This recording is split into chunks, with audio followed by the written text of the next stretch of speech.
All right, we are live. Hello, everyone. Thank you for giving us a minute of pause because we had a wardrobe malfunction, we had a link malfunction, we had all kind of stuff. But we are here, we are live, and look at all these beautiful ladies here, ready to present and tell you all about where it is you want to go. And look at everyone we've got here. We have Italy in the house.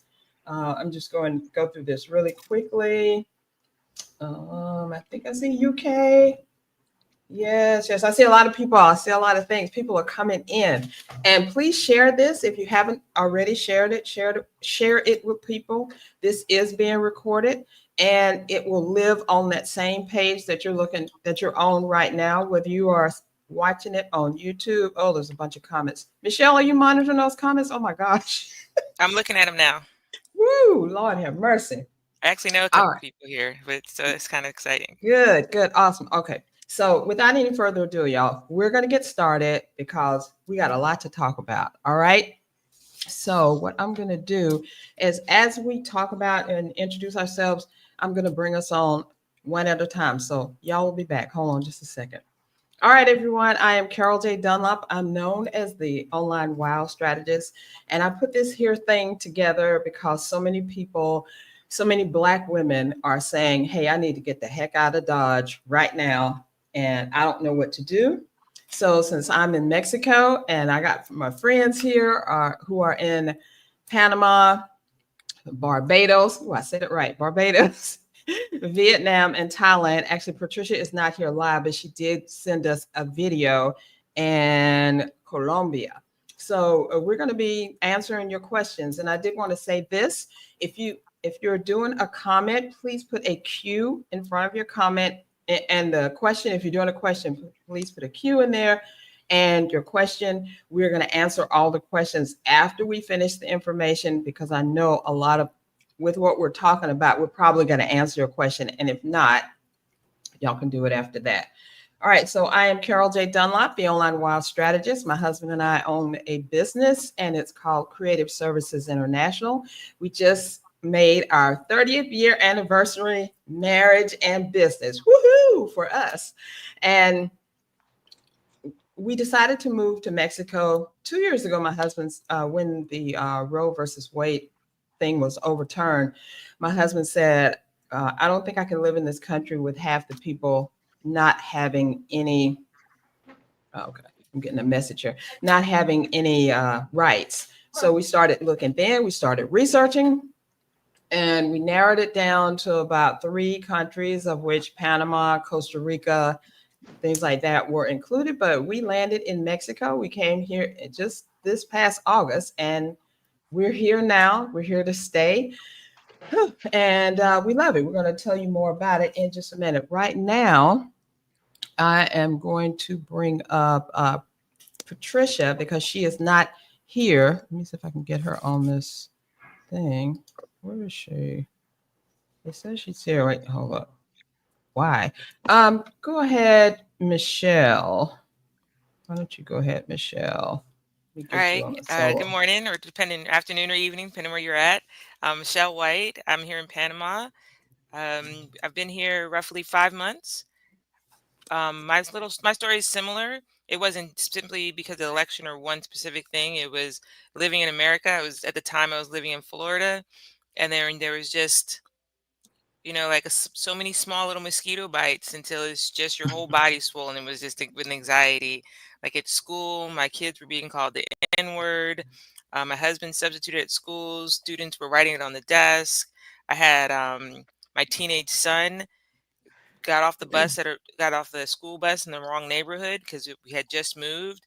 And when I tell you the level of anxiety when your son calls you, your 6 foot 14-year-old black son who wears the big headphones and the hoodies saying he's walking through a neighborhood in Florida, all I could think of was a Trayvon Martin tragedy, Mm. drop what I was doing, the violence in school. One of my kids had a lockdown at their school for active shooter. Thank goodness nobody was hurt God. physically.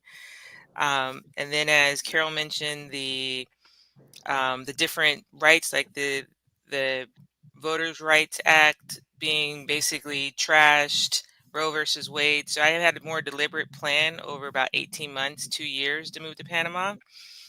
Um, I am retired. I just retired this year from the military. And then why Panama? I didn't necessarily select Panama. That was where I wanted to go to. Me and my spouse talked about it. We had kind of a criteria of things we wanted, like healthcare, insurance, stable government, stable currency. Um, and I did the research in reference to that. We narrowed it down to 5 places. We went to visit 4 of them. And then we decided that Panama was the place where we wanted to live. And so we've been here 4 or 5 months and don't plan on leaving.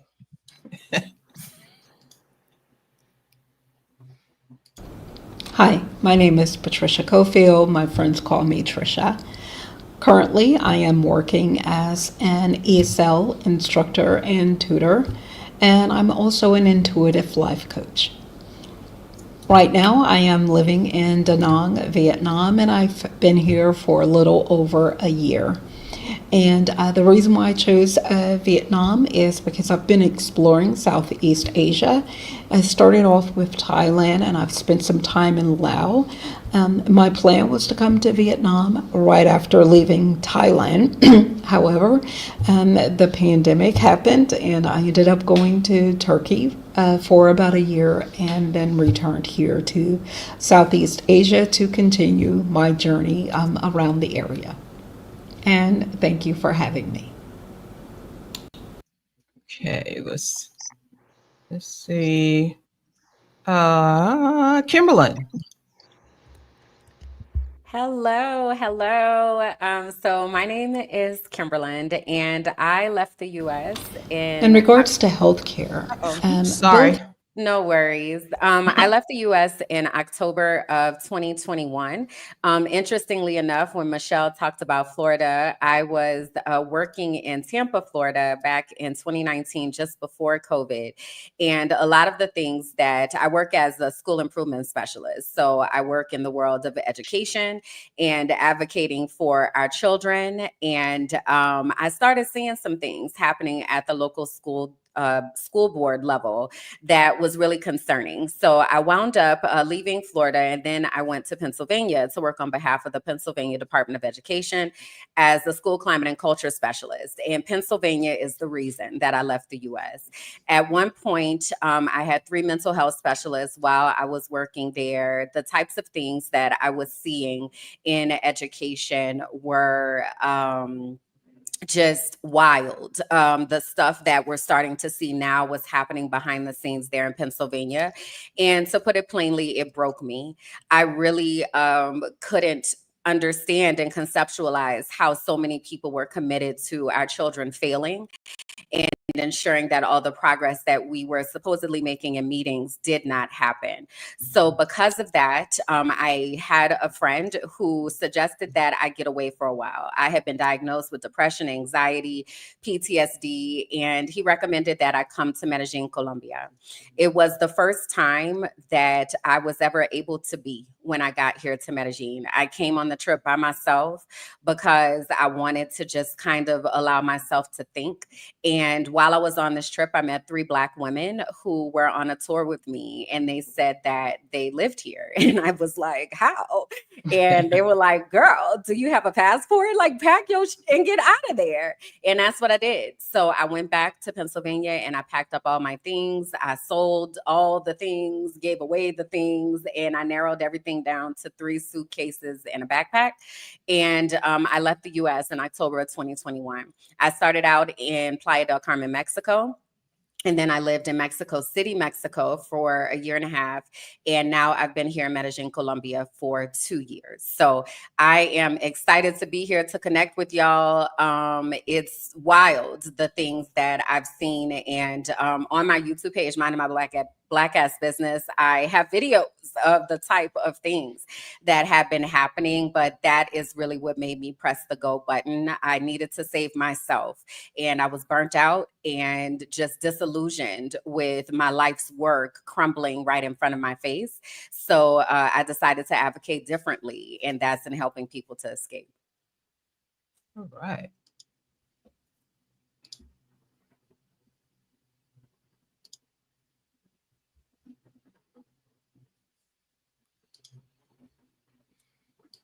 Jamila, unmute your mic.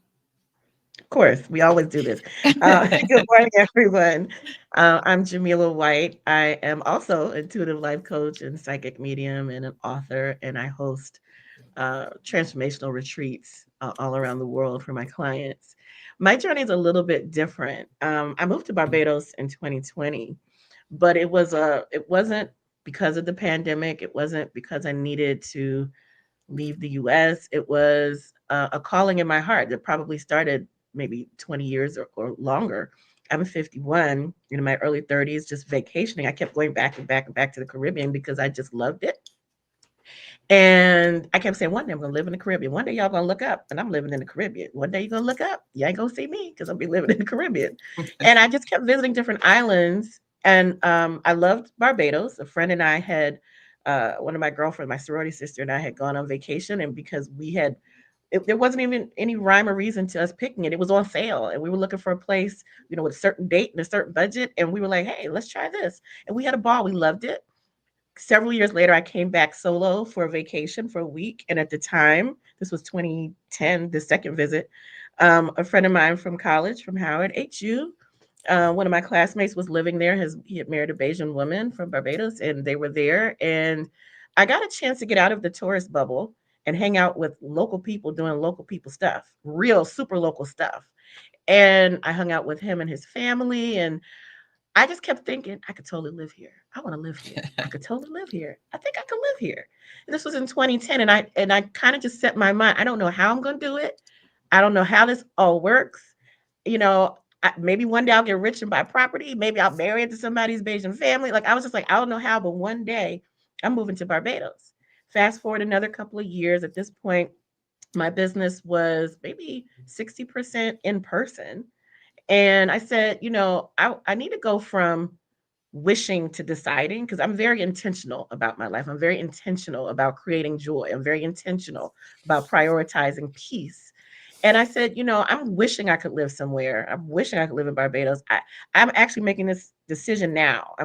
One day I'm going to Barbados, period. And what I'm going to do right now is start planning because and preparing because I don't know how this is going to work. I don't know how it's going to come about, but what I know how to manifest. And when it shows up, what you're not going to do is catch me slipping like, oh, look what I manifested, an opportunity to go to Barbados, but oh, well, I can't go because of work. So I was very intentional about shifting my business to a virtual model over a couple years. And then actually, I'm from the Washington, D.C. area. I ended up moving to St. Helena Island, South Carolina, then to New Orleans for a little while, and then back to the DC area. What I thought was for a couple of months, and the pandemic hit, and I was like, "Oh, let me just stay put for a second."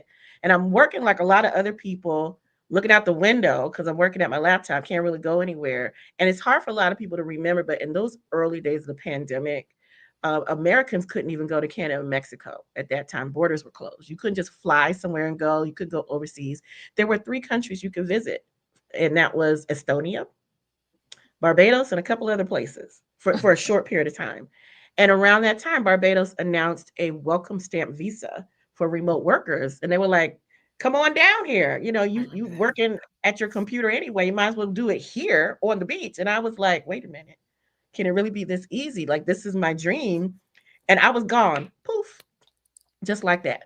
And at the time, I didn't know anybody in Barbados. My friend from school had moved back to the States, and I put a message on Facebook saying, "Well, wouldn't it be cool if a couple of us who are remote workers, entrepreneurs, artists, teachers, whoever's working remotely, who are going to Barbados, maybe we should know each other, like maybe 3 or 4 people?" And that one post turned into some DMs, turned into a private Facebook group with 12 people, which is now the 2,900 member Black expat network called Barbados Black Pats. And so this journey has been amazing. It was the joy that I was cultivating. It was the peace that I was cultivating. But at the same time, I also want people, whatever your path is or your reason for thinking about moving, think about what you're creating and not just what you're running from, because it's always more powerful if you are moving towards something. Like GPS, you can't put in GPS, not here.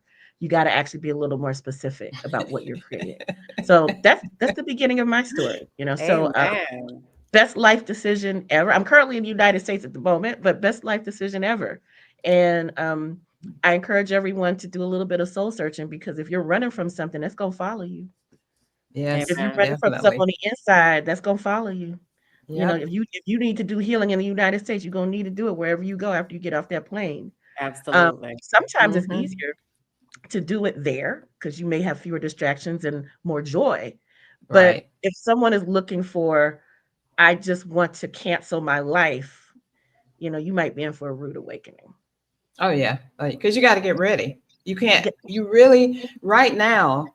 It's time to get ready. It's Hmm. not 2 months from now. It's not after the inauguration. It's time to get ready right this second. That's why we're doing this. And I want everyone to know I just met these ladies. I'm just seeing their faces live for the first freaking time. But the What? energy is so dope. Like I'm just sitting here, like being, intuitive life coaches and Hmm.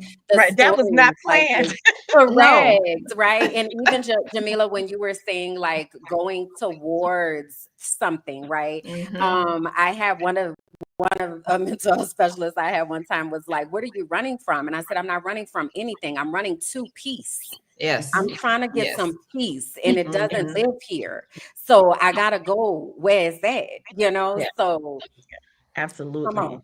I know, and I just wanted to say really quickly, we're gonna answer your questions. We are probably going to address the questions that you have because everybody's been basically asking us the same thing.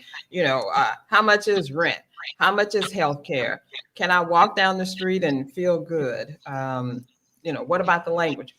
Trust me, we have all of that here. So let me bring on Patricia Cofield, who is not here, but thank God she did this video. And y'all, she did an excellent video. I learned so much about Vietnam and Thailand just from listening to the video that I know for sure I'm going to visit. But let me bring her up and let's see. Yes, here we go. To healthcare, both Thailand and Vietnam offer great services. If you're looking for dental care, physicals, etc., most of the time you'll be able to pay for those out of pocket at a cheaper price than you would in the US. In addition, if you need prescription medication, many times you can go directly to the pharmacy, and even if you don't have a prescription, they will provide you the medication that you need.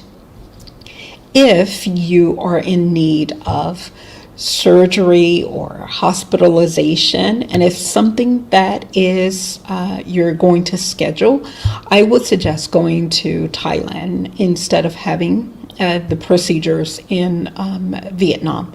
And first of all, is simply because most, if not all, of the doctors in Thailand actually speak English.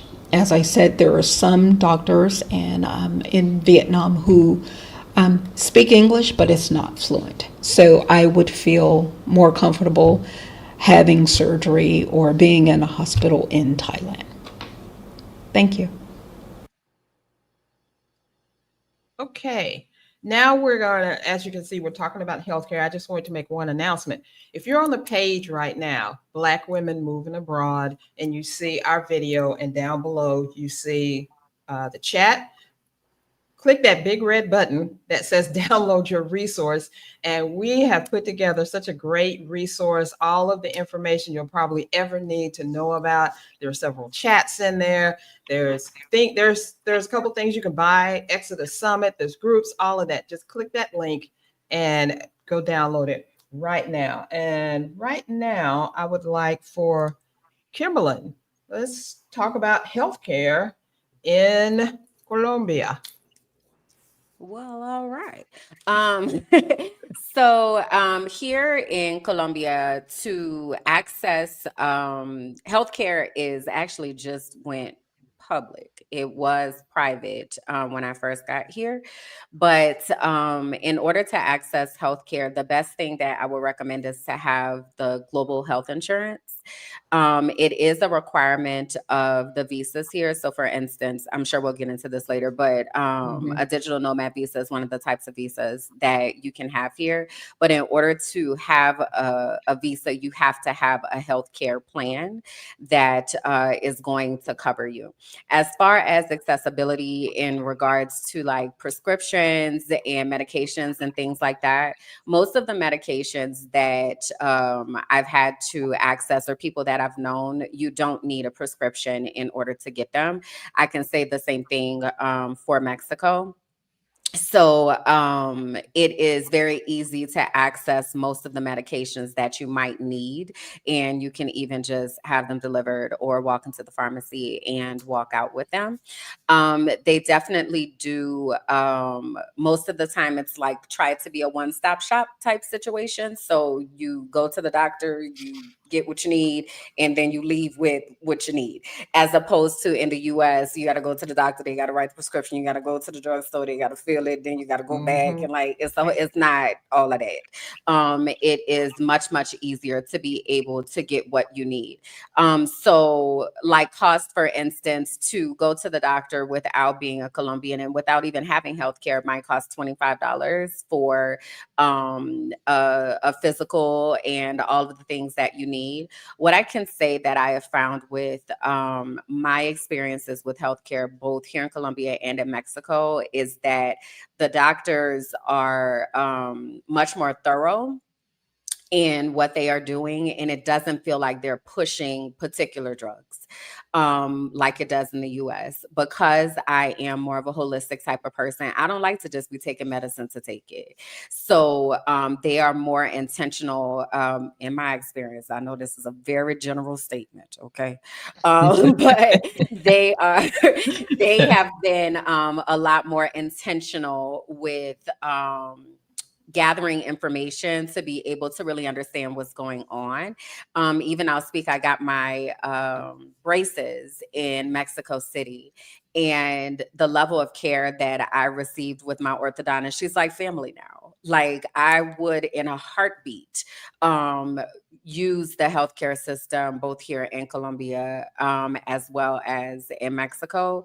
It's just it's a different level of accessibility that we aren't used to in the US. So, All right, Kimberlyn, tell us about the housing, because that was a big question, renting and purchasing. Hit a little bit on safety, and then talk about affordability and language. I know that's a lot, but that was. I'm like, girl, I'm gonna need notes. You're gonna have to. I got you. I got you. So let's do housing. Let me start with safety, actually, because this is one of the things that comes up often and it's not just about Colombia, but it is because there are certain figures, if you will, people watching Narcos and such, and then they bring in that limited understanding. Okay, this is what I want you to know. A lot of that stuff happened 40 years ago. Okay. If that is not life today. I live in Medellin. So Medellin is the mountains, and I live outside of the city.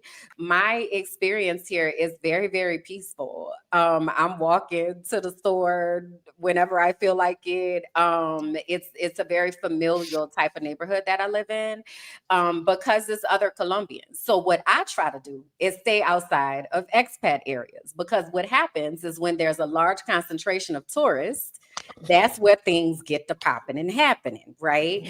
So be intentional about what type of experience that you want to have. I'm from New Orleans, so I liken it to, from New Orleans, I don't hang on Bourbon Street. Okay, that's where tourists go, and that's what stuff be popping off. I don't go down there. Ain't nothing over there for me, right? It's the same way here. Like there are areas, of course, in any city where there are going to be activities that you don't necessarily want to be a part of. I think it's a matter of using common sense, right? So, but also, I'm not walking around seeing guns every day, all day, because people are like that. We don't do that here. Okay. We over here having a nice, peaceful life. All right. So I want to start there. We got to start with unpacking our bias and making sure that we understand that all the things that the US has told us is a lie more often than not. Okay. So dealing with that and actually getting my accent comes out when I get to talking. But we have to deal with our bias and the reality of what's actually happening. So that's when it's good to talk to people who are actually on the ground, right? Like, we live here. I'm not about to be in a war zone. You think I left the US to come somewhere to be having a I fight know, for my right? life? Is you serious? Okay. So that's the first thing with safety. I think it's important to level set and be realistic in what this is looking for, because what is looking like, because what I can tell you is that any of these places are safer than the United States of America. Okay. Hello. All right. Okay. Hello. All right. So that's safety. Now, housing. Okay. So this is what I do when I go to places is I start on Airbnb. I try out different neighborhoods, right? So I'll stay in an Airbnb for the least amount of time is probably a week to 2 weeks to like a month. If you do it by the month, though, you get a discount. So that's a hack there. But I usually start on Airbnb and then I try out the neighborhood because I want to see what it's like in the night, in the day, on the weekend. Is it activities? Like, so this is why it's important also to know what you want. I want peace and quiet. Hello. Okay. I don't want it to be popping outside my window. That's not what I'm here for. Okay. So I need to be in a neighborhood to see what it's like. Also, for instance, like construction is something that is a trigger for me. So I don't want to be in an area where there's a lot of construction because that's going to disrupt my peace. Okay. So peace and quiet. All right, is the mission. That's the journey that I'm on. All right. So anyway, so you start on Airbnb and you rent a place, right, for a month, whatever. And then you ask them if they are willing to do long-term rentals. And a lot of times they are, because many of these Airbnbs are sitting empty. Nobody's renting them. So you offer to handle that business offline. You go see the place and you kind of go from there and negotiate offline. I have used that in Mexico. I have used that in Colombia. I've used that in Dominican Republic. I lived there for a month. So that for me is the easiest way. Also, I travel with 3 suitcases in a backpack.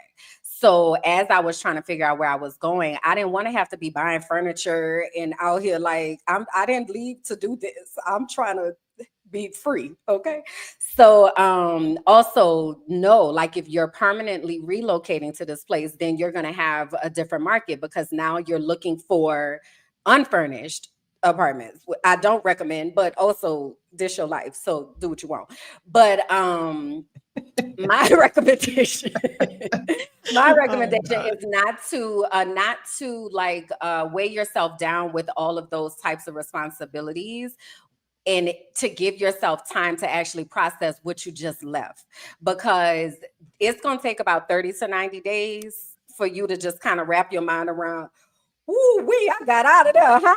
Man, I did that. I Like, agree. that's a lot. And so you don't want to have to be conducting business during that time. You want to kind of be able to have a turnkey type situation, right? So so that's what I would say about housing. But as far as how much it costs. So for instance, again, fully furnished, and I'm bougie. So let me go ahead and say that. Okay. I'm not staying anywhere.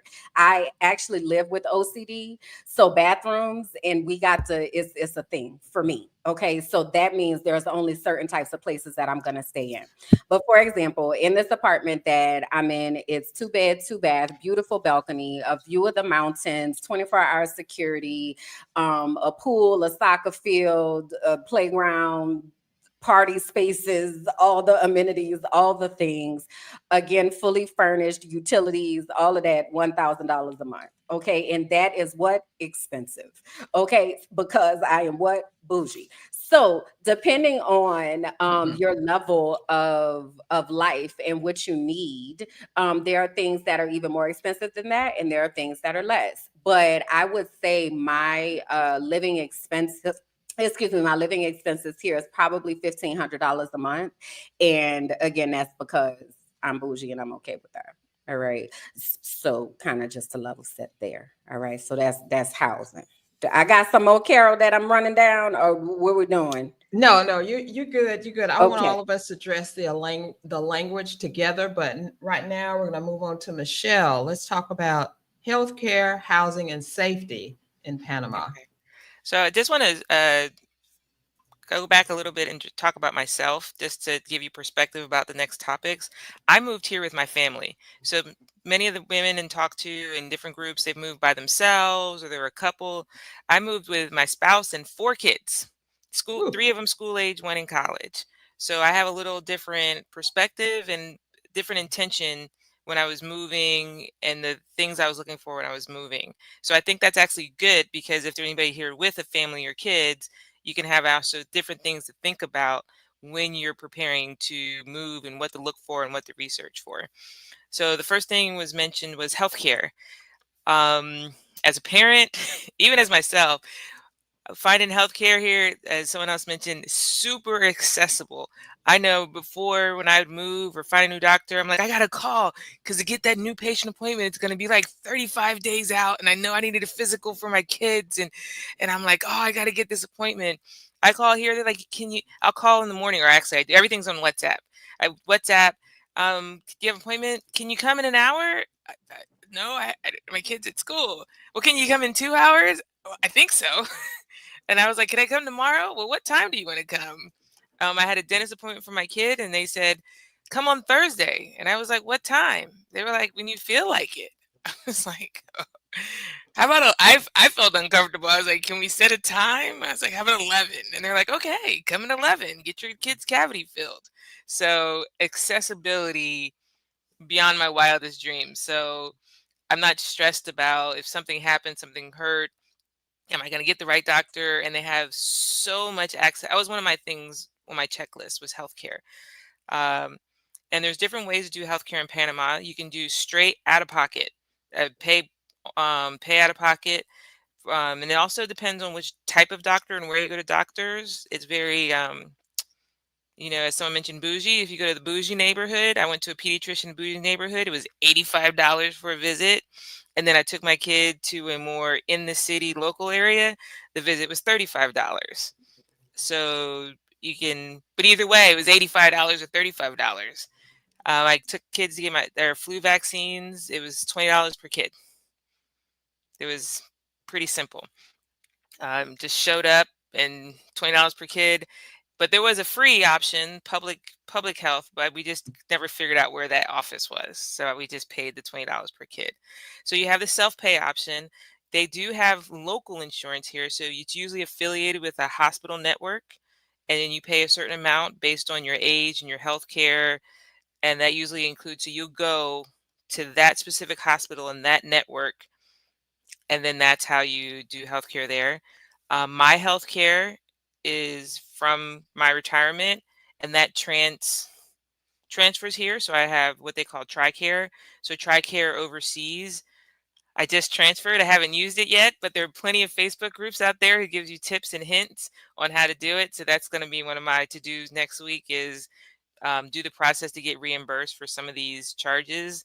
Because even though it's only $40 for my husband to go to the doctor, he's been 5 times. So, hey, let me try to get my $200 back. So that's in reference to healthcare. There's both private and public. The public is very cheap, but a doctor's visit may be $2 to $8. But they're going to be a lot of local doctors, they're all great. And then the private is accessible, and most of the doctors here speak English. It might not be fluent or perfect, but we can get by. I can explain that my kid's got a really bad cold, and they can understand that here's antibiotics. The next part was, you want me to move on to housing or just keep going, or Yeah, safety? yeah, housing and safety, because I know everybody's wondering how much does it cost to live there, and am I going to be safe when I move there? Okay, so I'll do safety and then I'll talk about housing. So Okay. safety is completely safe here, and that was my intro was one of the main reasons in my research of moving here is you can own a weapon here in Panama, but it's a very long process. You have to go to a course, you have to have a background check, you have to have a license first. Then it's like a 6 month to 1 year process to even purchase a weapon. Then you have to like fire it with the police, and then they take your blood if you're going to have a firearm. Like they take your Mm. blood sample. So you have the right to bear arms, but it's very deliberate and what we call, was it, using American terms, uh, common sense gun laws. I think they're common sense gun laws. And just one anecdote, when I was researching Panama in the news, national news in Panama, there was someone fired a weapon outside of a mall. No one got hurt. No one was injured, just shooting in the air, and it made national news. And I ran to my husband. I was like, "Look at this," and he was like, I don't understand." I was like, this wouldn't have made nobody's news. We hear gunshots in Florida out in the back of our house. That's not news, not in America, but here the president of the country addressed that we're going to continue to be safe, and this is not going to happen in our country. And I was like, nobody even got shot. And this is national news. I want to be in this country. Um, and again, my perspective about safety is a lot of it's focused on my kids. Like we toured schools. I asked about, do you have active shooter drills? Our tour guide tried to be very polite, and she looked with this concern. She's like, I think that's an American drill. It's like, okay, touche, thank you. But walking around at night, I took my youngest to a park in the city. It was like 10 o'clock at night. My husband called. He was like, "What are y'all doing?" I was like, "We're at the park." He's playing soccer. He's like, "I forgot. We're in Panama. You can, yeah, have fun, guys, because there's no threat. We're good. We're in the park 10 o'clock at night. It's lit. There are people playing. There are kids playing. It's great because it's cooler at night. And we'll be home around 11. It's cool. It's not a school night." So it's very safe around here. And then housing, and then budgeting. People ask, is the cost of living lower here? It's your budget. Like she mentioned, she's bougie. Some people are frugal. There's everything in between. You can probably live in Panama for less than $1,200 a month as a single person with a decent sized apartment. It's halfway modern. And it also depends on where you're going to live. Like using Georgia, for example, if you live in Atlanta versus Macon, the rent's going to be different. So I live right outside of Panama City, 15, 20 minutes outside of Panama City, which is going to be different if I had a same size house in Panama City. And which inside Panama City for this type size house, I have about 3,000 square feet, would probably be another $1,000 more. And then if I move to another town, David, which is about 5 hours from the city, I'd probably pay a third of the rent I pay for this house. So your budget will determine how you live and what your lifestyle is. If you like to eat out, if you like to travel, if you like bougie things, if you like frugal things, if you want to eat, my kids love wings. Now my budget's going to decide if I go to the grocery store, I can buy 50 wings for about $12 and cook them at home. And I'm talking about the whole wing. So that's 100 wings because you got to cut them. Or we can go to the local I don't know even what it's called, Wingo. It's called Wingo. And it's still like $60 a wing at the restaurant. Or we can go to Buffalo Wild Wings, which they have here, which is going to cost, for a family of 5, it's going to cost me $160 to eat dinner, to eat the same amount of wings. It's going to cost me $50 at the Wingo Panama spot, and $12 if I cook them at home. So your cost of living will be decided by you. If you're going to use public transportation, we decided to buy a car. We actually bought 2 cars. So that's one of the questions to say, is the cost of living lower? The question you need to ask yourself is your cost of living, and you set a budget of what you want to do. Do you want to live in the penthouse of a high rise in the city? Or are you going to live more in the country and live in a little farmhouse? And that's probably talking about $8,000 a month difference in price. And then with kids, am I going to send my kids to the free public school here? Am I going to send them to a Panamanian private school? Or I'm going to send them to this international, pricey, cost just as much as college tuition, high school here in Panama? So that's your decision for your budget.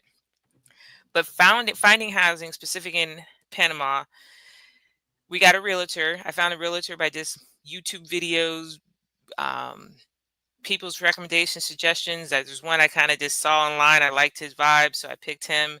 And the other thing I did to help with the cost of living specifically for Panama, was because there's no like MLS site like in America where all the rentals and all the things.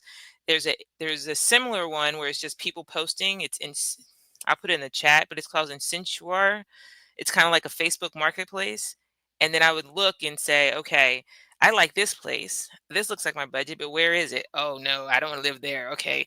And I just kind of use that to say what my budget is and what I can get for the money I want and then where I wanted to live. So that kind of directed me to be about 20 minutes outside of the city, the capital city, because what I wanted to live with the budget I wanted determined that. And then in Panama, you use the US dollar, so there's no currency. That was another thing. I didn't know that till I went about to go on a trip. And I was like, oh, let me research what the current conversion rate is. And I was like, wait, they use the US dollar? We ain't got to do nothing? We ain't got to change at the airport, not a bank. We could just, okay. Okay. So Panama uses the US dollar. Awesome. Awesome. I love the way you explain that. That's so cool. All right, so I'm going to go into some stuff on Mexico. And remember, this is from my perspective. Me and my husband moved to Mexico. We don't have any kids. They grown and gone. We ain't dealing with nobody. I ain't overseeing nobody. It's just us. So we wanted to move to where the beach was. My husband is actually from the U.S. Virgin Islands. So I'm like, hey, let's go where the beach is. So that's why we did not choose Merida. Merida is another popular especially Black expat or expat place in Mexico, but it's about 4 hours from us and it is hot and it's not near the water. I mean, you can get there in about 30 minutes, but where I live, we are just blocks from the beach. It's a 2-bedroom, 2-bath condo. We have this beautiful balcony where we can look out and see, the other condos. We can see this beautiful sky. We can even see a little glimpse of the beach. I didn't want to be right on the beach anyway. But I tell you what, the Soriana, the main grocery store, is a 3-minute walk, if it's 3 minutes away from me. And then 2 minutes beyond that is a Super Aquí. And then about 5 minutes beyond that is a Walmart. And they have everything. They have Kentucky Fried Chicken. They have Domino's. They have doggone just, I haven't seen one of our U.S. pizza places, but they have Burger King. I'm like, y'all are in paradise. Why are y'all eating that mess? But, hey, that's what they want to do. But I do have to tell you that the food tastes better here. They do not have all the chemicals and preservatives. They do have some preservatives and stuff in there. I know they do. Probably everybody does, but it just tastes better. We were remarking, my husband and I were eating breakfast this morning. We were saying, man, this cantaloupe is orange. It's not yellow. It's orange. It's like the best cantaloupe I've eaten in my whole entire life. We have lost weight from being here. So let me talk about healthcare. I have this funny story. When I was listening to Kimberlyn talk about, how you don't have to go to the doctor to get the prescription and then go to the pharmacy and wait all that time. I have to use high blood pressure medicine. So my prescription was running out. Well, it actually had run out. And I was like, oh gosh, now I got to go see a doctor. So I was trying to make an appointment with the doctor. And here, the farmacias, the doctors are like in the farmacias, so you can go see them anytime. You don't have to let them know ahead of time. You just go sit there and wait. But it just so happens on that day that I wanted to go, he wasn't there. There was a festival or something, so he was gone. I was like, oh no, I can't get my medicine. My husband said, girl, you are in Mexico. Will you please just take the bottle up there and show it to them and see if they have it? I did that, and they were like, yes. And I got like almost 6 months supply of my medication in a box, in a blister pack, and all I had to do was take it and put it in a bottle so I can take it now. The only thing was it wasn't in the exact dosage that I take, so I had to get a little bit more, but that's okay. So that's what healthcare is like. The pharmacias are everywhere. You don't need a prescription for most things that you get. Some things you will need a prescription for, and if you do, the doctor's right around the corner and he's waiting to see you. You can text him on WhatsApp. He can text you back, and he'll come to your house if you really want it. We went to see the dentist the other day, and it was just such an awesome experience. We're sitting in what we later found out it was the biggest dental place in Mexico. We didn't even know, but the biggest, most awesome. And the doctor said, yeah, you can come on back, sit down. And he was telling us about what he was going to do, how he was going to do it, how much it was going to cost. He asked us if we lived here, if we were if we were, just visiting. I was like, no, we live here. He said, oh, that's great. So this is what you do. You go here, you get that. It was just like, wow. He's like, if you need anything else, just let us know. So healthcare, they do have a private healthcare. They have a public healthcare. Now, from what I know, you have to be a temporary resident to get the private health care, I believe. I'm not sure about the public, but we are not a temporary resident. We are just here on a tourist visa. And when you cross over from the United States to Mexico, you're going to get, unless something happens, you're going to get 180 days to live and explore in this country without anybody bothering you or saying anything to you. Yes, we did our research. We went down the YouTube University road. We found all kinds of information on YouTube. And I would have to say about that, believe about half of it, and wait till you get here, put your feet on the ground to see what actually is real and what isn't. Because people will say anything, or they'll just say stuff that is, applicable to them, but not you. For instance, they say, we're in Playa del Carmen, right off the beach, right? And they said, oh, don't worry about learning Spanish because most of the people speak Spanish. Okay, for number one, this is a Spanish speaking country, right? The national language is Spanish. Only 10%, and we learned this from Mexicans we've talked to, only 10% of the Mexicans speak English and Spanish, right? And of the rest of the people, they speak un poquito, a little bit of English, just as much as a little bit of Spanish that we speak. But the thing is about Mexicans is they're not turning their nose up at you if you can't speak Spanish. They're going to help you. As long as you don't have any attitude, as long as you're not trying to look down your nose at them, they are the warmest, sweetest people that I've ever seen. They love people, all that. And I really don't understand how they can be so loving when they are treated so horrible in the States, and it's not. And people also ask, well, if we're trying to get to Mexico and they're trying to get out of Mexico, what is with that? That is not the Mexicans running away from Mexico. That is other people who live down further from that, leaving their countries that are, in war or have stuff. How can they get to the United States but through Mexico? Mexico is the land border, the only land border that leads up to the United States. So they're coming to Mexico and they're crossing illegally, right? So it's not Mexicans who are escaping Mexico. Ain't nobody trying to escape Mexico. They can just cross the border anytime they want to. So let's stop that. The other thing I want y'all to know, and we're going to talk about some visas and all of that. Other thing is they are not deporting U.S. citizens or throwing U.S. citizens out of Mexico. Mexico and the United States have a relationship and they depend on each other. I don't care what that man in the White House says. They are really trying to work together. Now, unless he does something super crazy, we're okay. Bring your United States passport down here and enjoy Mexico. Be kind, be loving, just like they are to you, and it'll be okay. Now, I talked about the language safety. I feel safe. I'm just going to say I feel safe.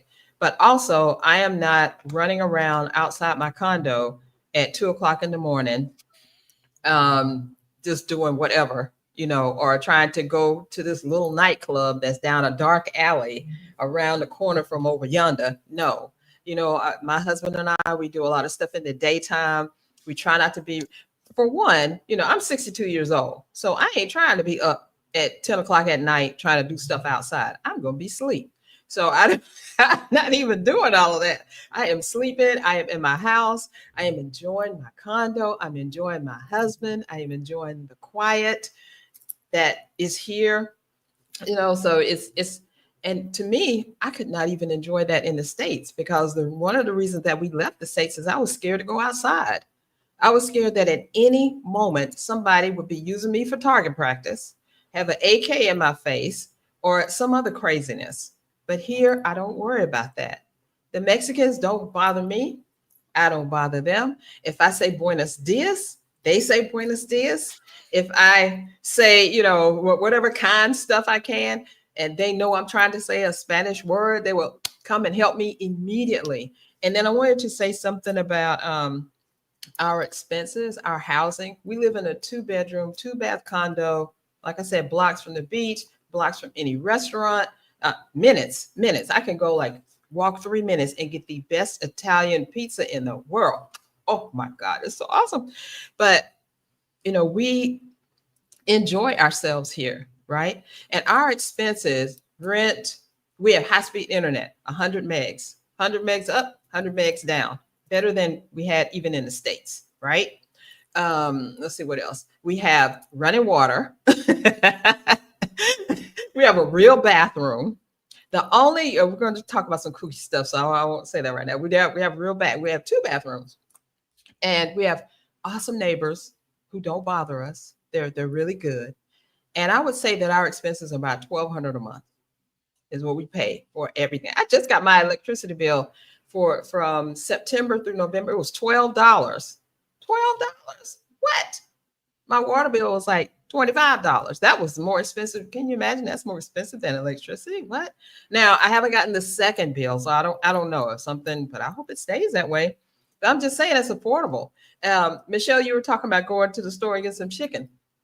I went to the store, got a pack of chicken, pack of wings, real whole wings. It was like 10 of them in there. And I think I paid a dollar 50, with the currency exchange, $1.50.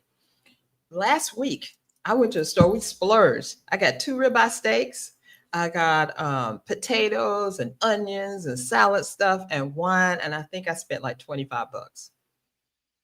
I mean, it's just like, okay, we can live here, we can eat well, we can pay all our bills, and I can go get my nails done. We can go to the beach when we want.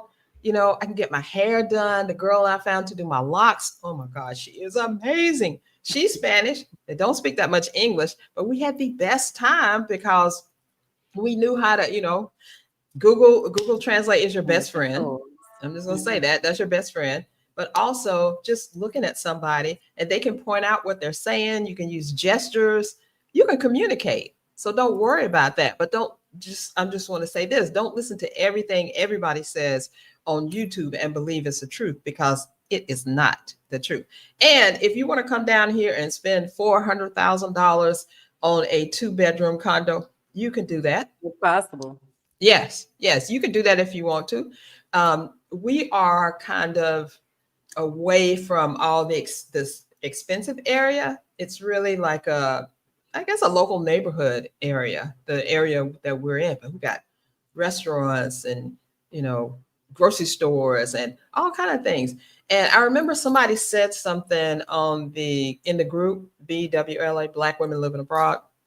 She was like, I was thinking of moving, but I don't want to go there and just the people who are there, I'm doing something to them. Okay, what is it? Gentrifying the neighborhood or whatever, making it, too expensive. And I'm like, well, that's happening everywhere. There are people that come to the United States because the United States is cheaper than where they're living. Because if you're in Sweden or the UK, we're cheaper, right? But I told her, I was like, look, what I do is I buy local. I try to go local as much as I can. Go to the grocery stores, go to the local grocery stores, not necessarily the big Walmart, but I also go to the local stands. We eat with the local people. The place we rent is from a local. We didn't get it from a big conglomeration or something like that. Even the real estate agent that I found on House Hunters International, and I stalked her and chased her down and got her to be my friend, and she helped me find this place. She's local as well. She's actually Colombian, who moved to the United States when she was a teenager and then left the United States about 13 years ago and has been in Mexico. So she is the perfect person to help you. She helped us find the perfect place for us. So that's my story. All right, Jamila, you're up. Okay, so before I get into cost of living and safety and things, I kind of got to give some basics, because the more I talk to Americans, and I love us, but we're not always the most informed about geography.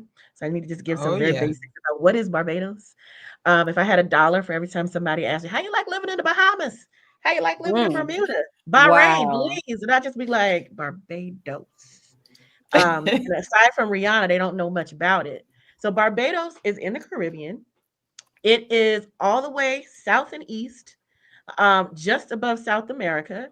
So a lot of times people think, all the islands are the same. They're not the same. Barbados is small. small, small, small. It's about 14 miles by 22 miles. So it's like 169 square feet, something like that.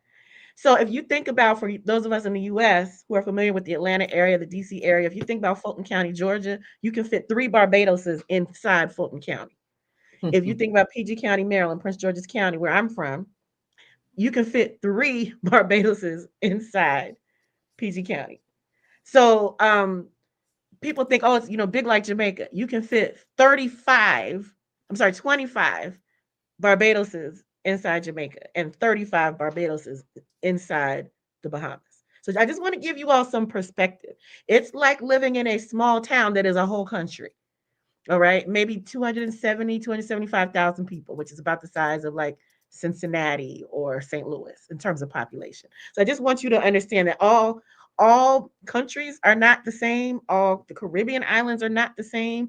Culturally, they're all very different and distinct from each other. So I wanted to say that it is 90% Black. It is English speaking. However, there is also a Barbadian, Bajan dialect, which is kind of like you go to Jamaica, there's patois, Jamaican patois, which even if you speak English, you may not understand that. Google Translate not going to help you with Bajan dialect. You just got to talk to people until you understand, right? But everybody speaks English there. They're highly literate. Their literacy rate is higher than the United States, as you will find with a lot of countries outside of the United States. And it's so far east that it's outside of the main Caribbean hurricane zone, which is a big, big plus. Barbados averages maybe one hurricane every 25 to 30 years. It used to be once every 50 years, but global warming has kind of shifted that a little bit. So I just wanted to give some perspective because it's a small island. You can throw a stone and hit a great beach.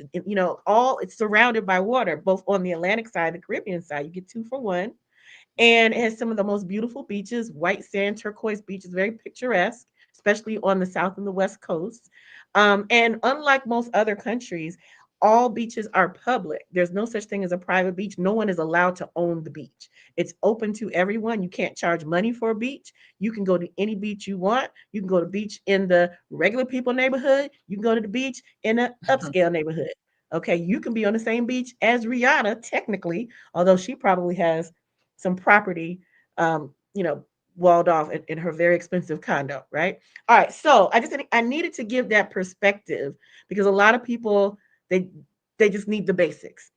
So I want to talk about cost of living because that's the number one question that I get asked, and people usually start off with not what is the cost of living is Barbados is expensive, right? I hear Barbados is expensive, and my question is always compared to what? What is the basis of your comparison? Excuse me. Are you comparing it to you're trying to live like you did for that 1 week on vacation and you want that to be your life?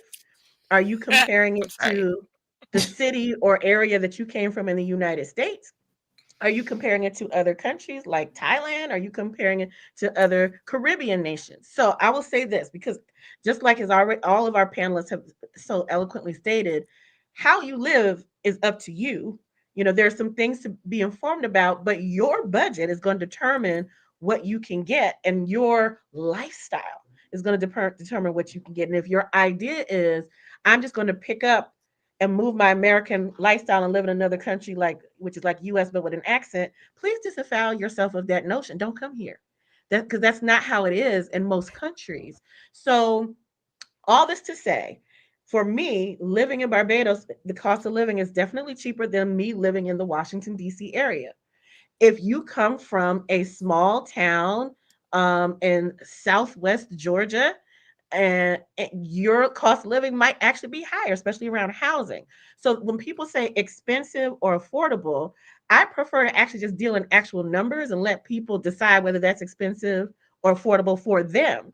Because just like in the United States, you got people who are balling out and you got people who are, barely making it through.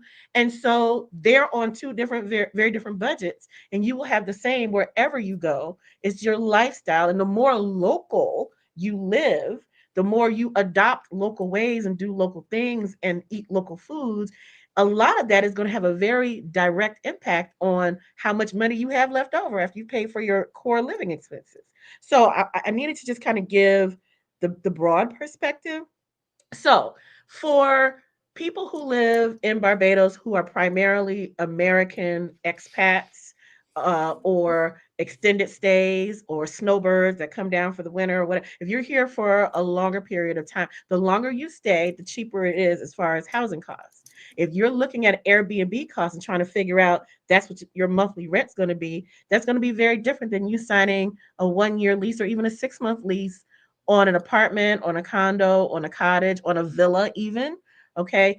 Also, comparing apples to apples in any country that you're looking at, make sure you're comparing apples to apples and not apples to oranges, because people say, oh, I looked at the housing in Barbados and it was so expensive. I said, well, what did you look at? And they said, I looked at a beachfront condo, in the on the Platinum Coast, da, da, da, da, and it's so expensive. I said, well, how much is the beachfront waterfront property in the country where you came from? Because you're not living like that.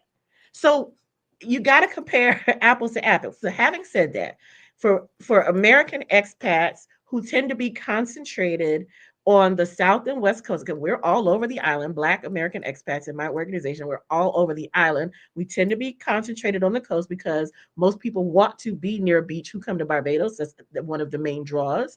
They tend to pay anywhere from $1,000 US for housing and up.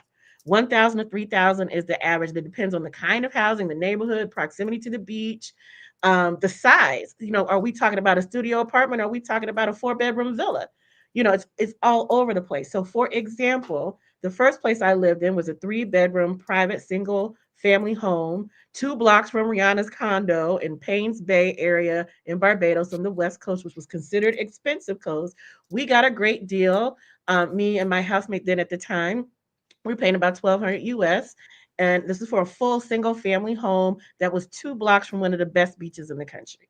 Okay. Later, I moved to the South Coast. And at one point, I had a 2 bedroom, 2 bathroom apartment that was directly across the street from the beach.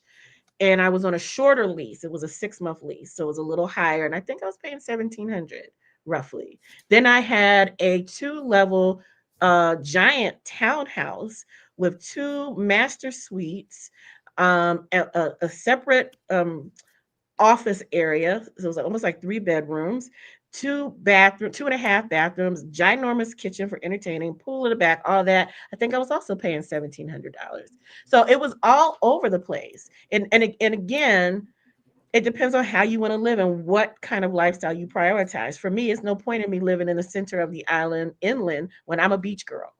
But it's going to be cheaper if I go more inland. It's going to be cheaper if I go to the East Coast. I want to talk about also the perception about expense. A lot of the places where you can live dirt cheap in the terms of countries may also have, and it's not true across the board, but you have to look at this, may also have challenges around infrastructure.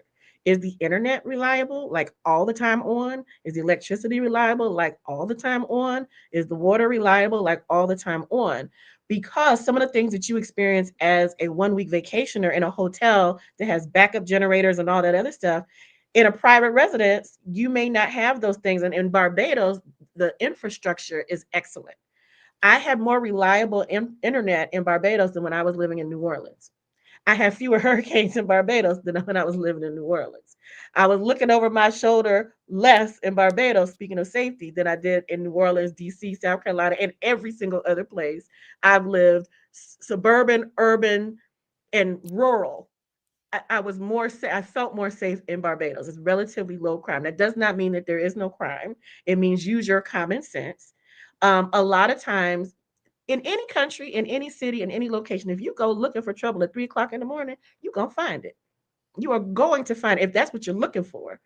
If you're into sexual tourism, because that is a thing, and that's both for men and women, and you out there doing whatever in some shady areas with some shady people who may have slipped something shady into your drink, you're gonna find yourself in a situation. It's not widespread in Barbados, that kind of crime, but it's there. So how, like, again, how are you living? But just generally speaking, as a single woman who didn't have family in the country I moved to, I felt incredibly safe. I had one incident that was an isolated, unique, and non-typical incident in 2022. It was an inside job. where an individual had a full set of keys to my home that he somehow procured from the landlord who had not secured them. And so I had an incident, but like I said, it was uh, a rare thing. I was not hurt. I was not harmed. He was just looking for cash and he was looking in my wallet. And I was there when he came. And then when I say keys, I also mean keys to the padlock, not just the door lock. Somebody has to go out their way to have a key to a padlock. So that was, I don't know anybody else that had that experience. It was unique. It was whatever. But even with that, I still felt safer in that, in Barbados. Now I moved immediately. And I also have some questions about that particular landlord, in hindsight. But that was the only incident, and I still feel like it was an anomaly. It was not at all typical of what people experience. Um, Back to the cost of living. So the things that some people consider high, and again, this is how you're living. Housing can be high or low, depending on whether you're trying to be on the beachfront in a villa or if you're just trying to live regular. I was always within, close distance to a beach because that's my personal preference. Um, Things that tend to be higher groceries because everything is imported. Barbados is small. Unless you're buying local produce and local meat and fish, everything else is imported. There's not a lot of manufacturing imported from other Caribbean countries, imported from the US, imported from the UK, etc. So it's like shopping at Whole Foods every day, unless you're buying super, super local. But if you think you're just going to everything you cook in the United States and every brand of cereal you bought your kids and every brand of potato chips, if you want that exact same thing, you can get it, but you're going to pay for it through the nose. Yes. I am a devotee to Heinz ketchup. I don't like nobody else's ketchup. Judge me or not, and I will pay a premium to have Heinz ketchup versus the local brand. But I'm like that in the United States anyway. Me So too. Me too. you have to pick which things are your deal breakers. Like I must have this thing, and I'm willing to pay for this one thing. But everything else, I can learn the local way of doing it. I didn't I realize gotta how much share. I Hidden Valley Ranch is for me. I don't want right, nobody else's exactly. ranch. Everybody has a thing. Like I don't like It's it's I it's like Aunt Lay's Jemima potatoes. pancakes for me. Oh my God. Okay, I'm so it's like paying you I'm gotta paying eight figure dollars out and 90 cents for a small bottle of Hidden Valley Ranch. It's $4 right. in the But for States, you, but I it's ain't gonna buying be no worth other it. ranch. But for you, it's gonna be worth it. For me, it was ground turkey. Like I did not know how much ground turkey I cook with until I left the United States Mm. and realized, oh, they don't really do ground turkey here, and I can get it, and it's imported, and it's $8 a pound. But guess what? I'm gonna ration it out, but I'm still gonna get it. And for Yeah. me, it was a judgment call. If I wanted to eat the same amount of ground turkey that I did back home, then I would be like, oh my God, groceries are so ridiculous expensive. But is that Right. really the truth, or is it I'm attached to a certain way of living and I'm not flexible on anything and I Hmm. just want to replicate my US life but by the beach? That's not what being an expat is about. If you do that, you might as well just stay where you're at and just go on vacation. Correct. Groceries tend to be higher. Transportation, like if you buy or rent a car long term, it's going to be high because they're all imported. And it's also going to be seasonal, even on a long term. So if you come during a peak of tourist season, like right now, or you want to rent something in December, you start your year of renting a car long term, you're going to pay through the nose because it's Hmm. tourist season. If you come in May, you're probably going to get it 50 or 60% off of that because it's supply and demand. Um, I will say I was paying about 500 to 550 for a car. People are like, oh my God, that's high. Well, is it? But it included all insurance, it included all maintenance. And what is your car note back in the States, plus insurance, plus all the maintenance? And so when people say, and that was also a pretty good deal because I was grandmothered in during the pandemic. And people who were coming later were probably paying $700 or $800. But again, you want to look at, are you comparing apples to apples or apples to oranges? And I want to say this: someone posted in my expat chat group on the Facebook last week. They posted their gas receipt for what they were paying per liter, and translated that per gallon. People were like, oh my God, it's so expensive. It's double what it is in the United States. Okay, again, apples and oranges. The gas costs like twice or more than what it costs in the United States. However, I was paying a third of what I was spending on gas every month. Why? Because lifestyle differences. Barbados is tiny. It don't take long to get somewhere. You can get from one end to you get if you stood in the middle of the island, you're never more than 11 miles from anything. Mm. because it's 22 by 22, 14 by 14. So I wasn't driving and driving and driving and highways and driving. So I was spending way less. I was like a third. So if I'm looking at the gas cost, because somebody sent a receipt for what it costs to fill up the tank, that doesn't actually say what my gas cost would be out of pocket. The nuances were hidden because I'm actually paying less, significantly less. What costs less? Okay, talked about what costs more: car, gas, groceries, maybe housing, depending on what you're used to paying and what you think you want to get. Again, if you don't live in a beachfront, waterfront condo in the United States, don't compare that to what it costs in Barbados, right? Okay, what costs way less? Hair, beauty services. My goodness, I was always laid in a way that my hair was laid in a way that it never was in the United States, because I was always I only go to the hairdresser for color and cut. Everything else I do myself. Let me twist out, let me whatever. In Barbados, it was so cheap for me to get hair. I became a devotee of every 2 weeks, stand an appointment. They would take my braids out, touch up my roots with permanent color, deep condition my hair, trim my hair, blow it soft, cornrow it back, put a new crochet in. And that might have cost all of that, maybe $75, maybe on a high end. Lashes. I didn't even used to have lashes until I got to Barbados, and I just decided it was more of a lifestyle decision because I was swimming a lot and I didn't want to deal with mascara. So I decided to get lashes, semi-permanent individual lash extensions, which in the US cost anywhere from $250 to $400 for an install, and $100 and up for the maintenance. And I got mine. I don't know what the install was. It was very cheap. Might have been $75, and I know that it costs between $20 and $30 every 2 weeks for the install. So like, I was being pampered and polished, Yes. and that was not part of my lifestyle back home. So again, it's hard to compare apples to oranges because I wasn't engaging in that service on that level in the United States. Another thing that I didn't have in the United States ever in my life was a housekeeper. And I was like, Jamila, you ain't got no kids.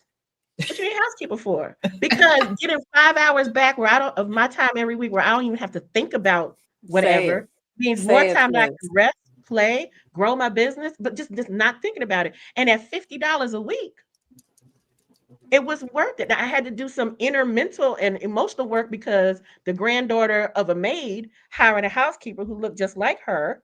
I had to do some mental stuff because I'm like, who am I to do this? And then, okay, me also being a psychic medium, my grandmother said to me, we made the sacrifice that you can do this, baby girl. Go on and get it. Go on and get it. Go treat yourself well as you can. So again, lifestyle is not apples to oranges. Other things that I felt were relatively cheaper in Barbados was entertainment. It's There's free live music somewhere every day, good live music, all kind of genres, and it's free or cheap. There are also higher end concerts, festivals, establishments as well. So it's all over the map, but you can get good live entertainment. I mentioned the beaches are always free.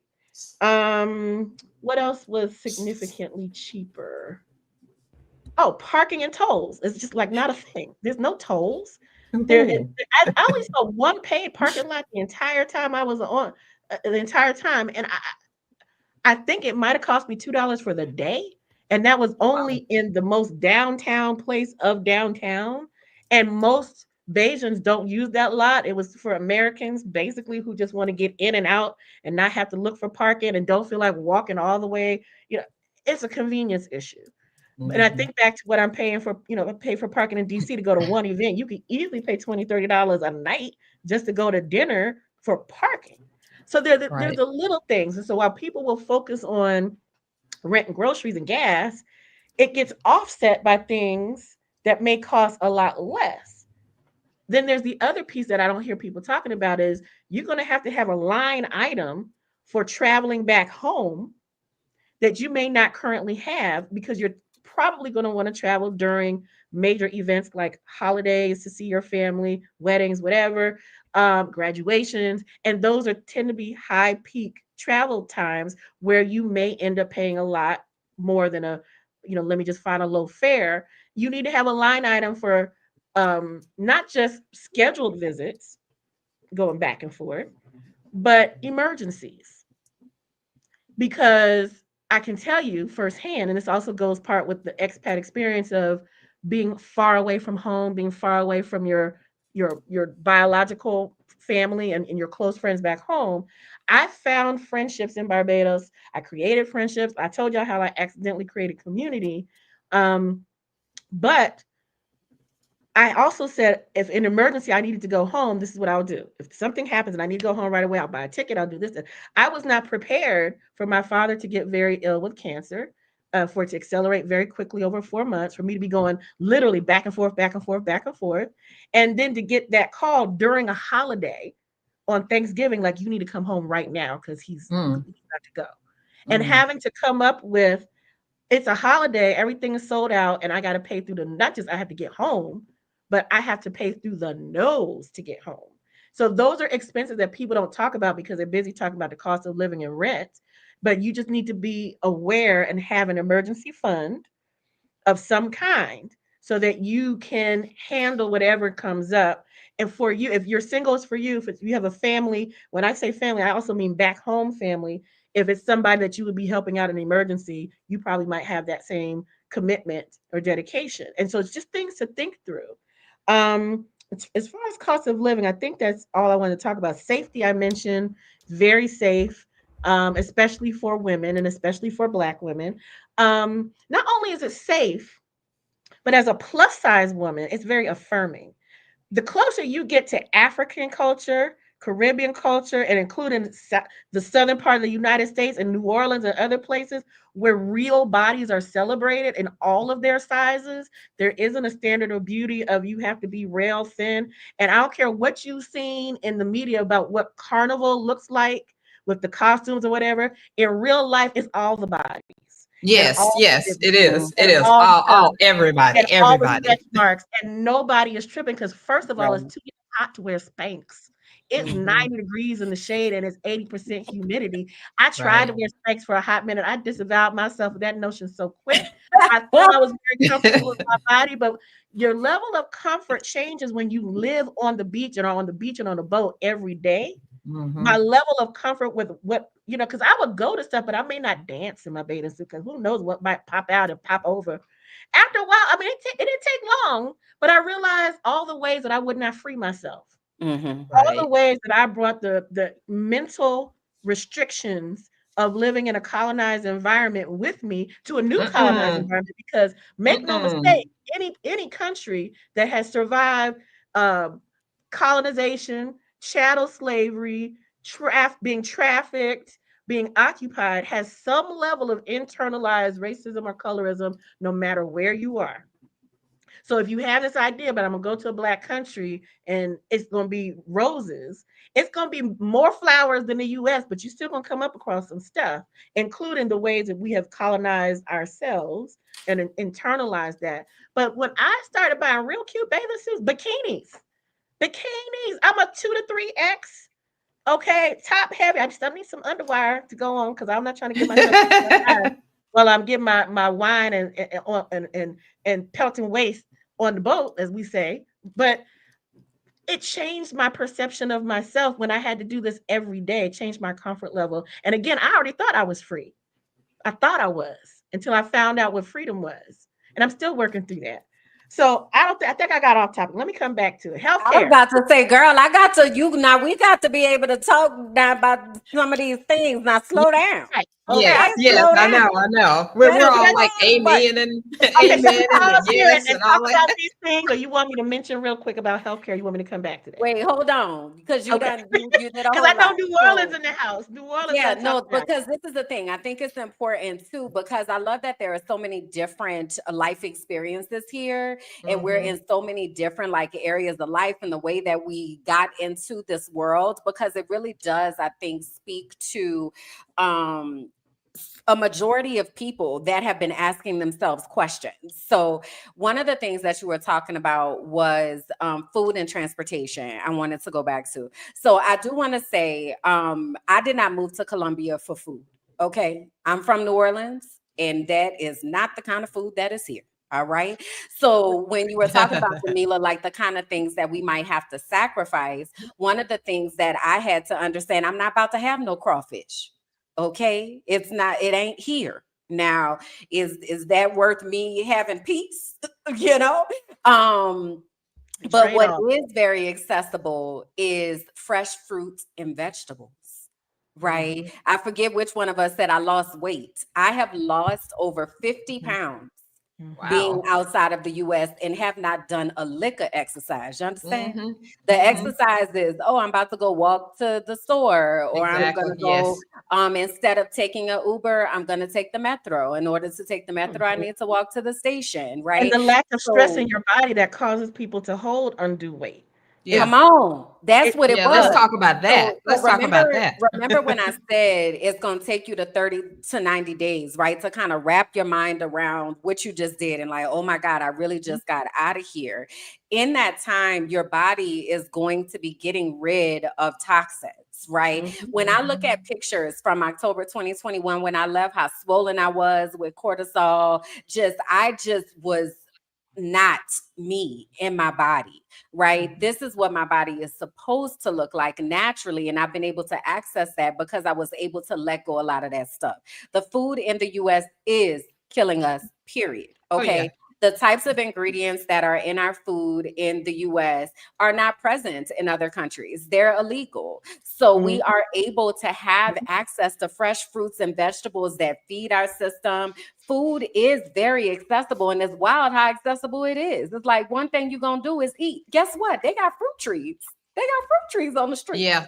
Just go, Hmm. just get you some limes and just put it in the bag and go about your business. We don't have access to that kind of stuff in the US. So I definitely wanted to kind of highlight that because even though I think you had said, Carol, like there's McDonald's and Burger King and like all of these fast food places, and also it's still not the same as in the US. It's No, it's still not. healthier than it is in the Hmm. US, right? So know that. The other thing was transportation. So here in Colombia, Uber is very, very accessible. I probably have never paid more than $5 to get anywhere in the city. The most expensive Uber ride is to the airport, and that's because the airport is about 45 minutes away, and that's $25. Okay.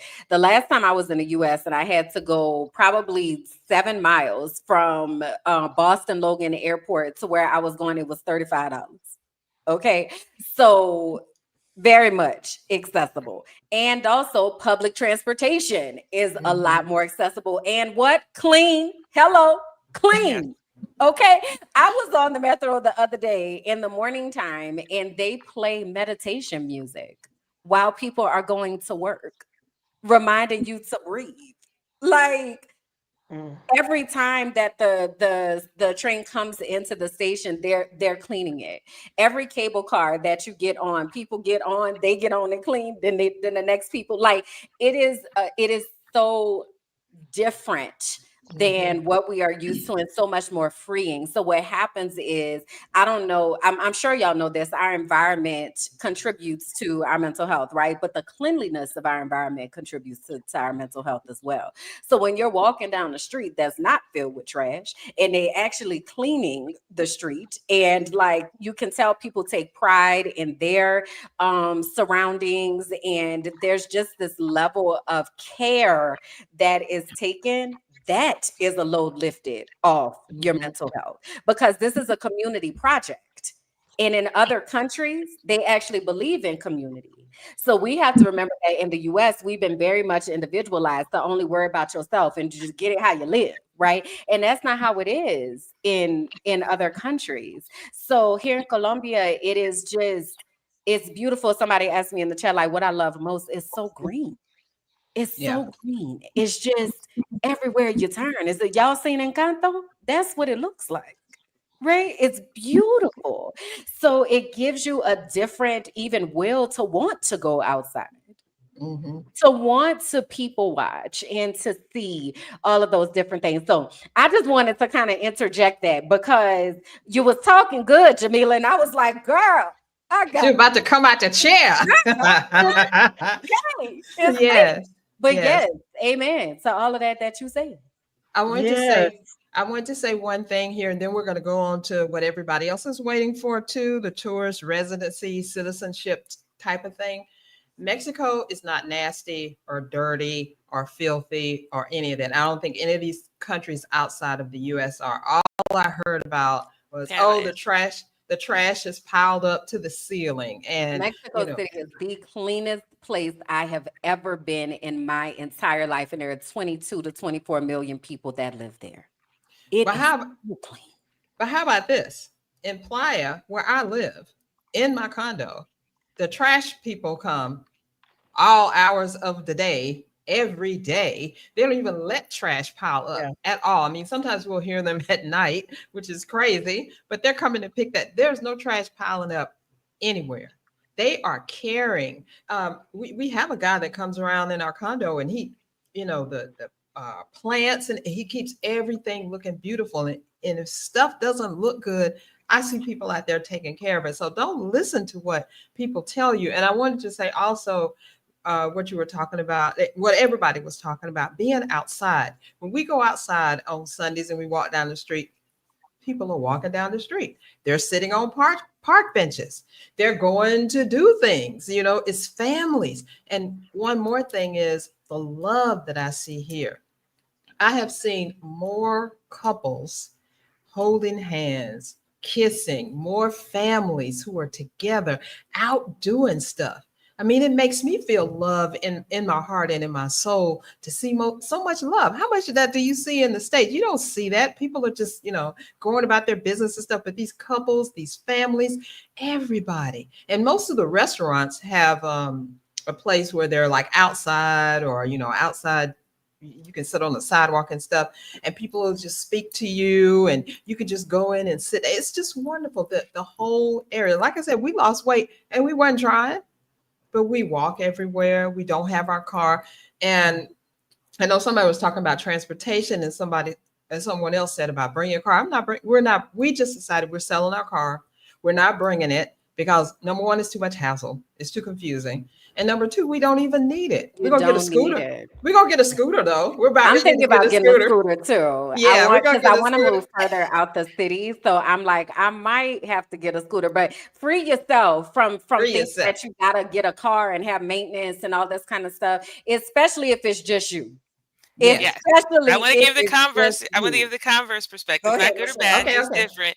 So yes, we bought cars. We bought 2 cars, but we were planning to buy one. But the difference again, we're talking about 4 kids or 3 kids who's going to volleyball, swimming meet, the soccer game, soccer academy, going to the I left my swim goggles at the house, mommy. So like to take an Uber to their school and back, and Uber. It was just like. And then we're not directly in the city, so it's more like a suburban life. So, and the grocery store is a half mile from here. I ain't walking. I ain't walking. I gotta also give my perspective on the car versus no car. We have a lot of expats who don't have cars who live in like the most walkable areas. I've lived in the very walkable areas, and I've lived in the mid-level to non-walkable areas. I'm always gonna have a car because that's just me. And here's why: it's not that I don't like public transportation.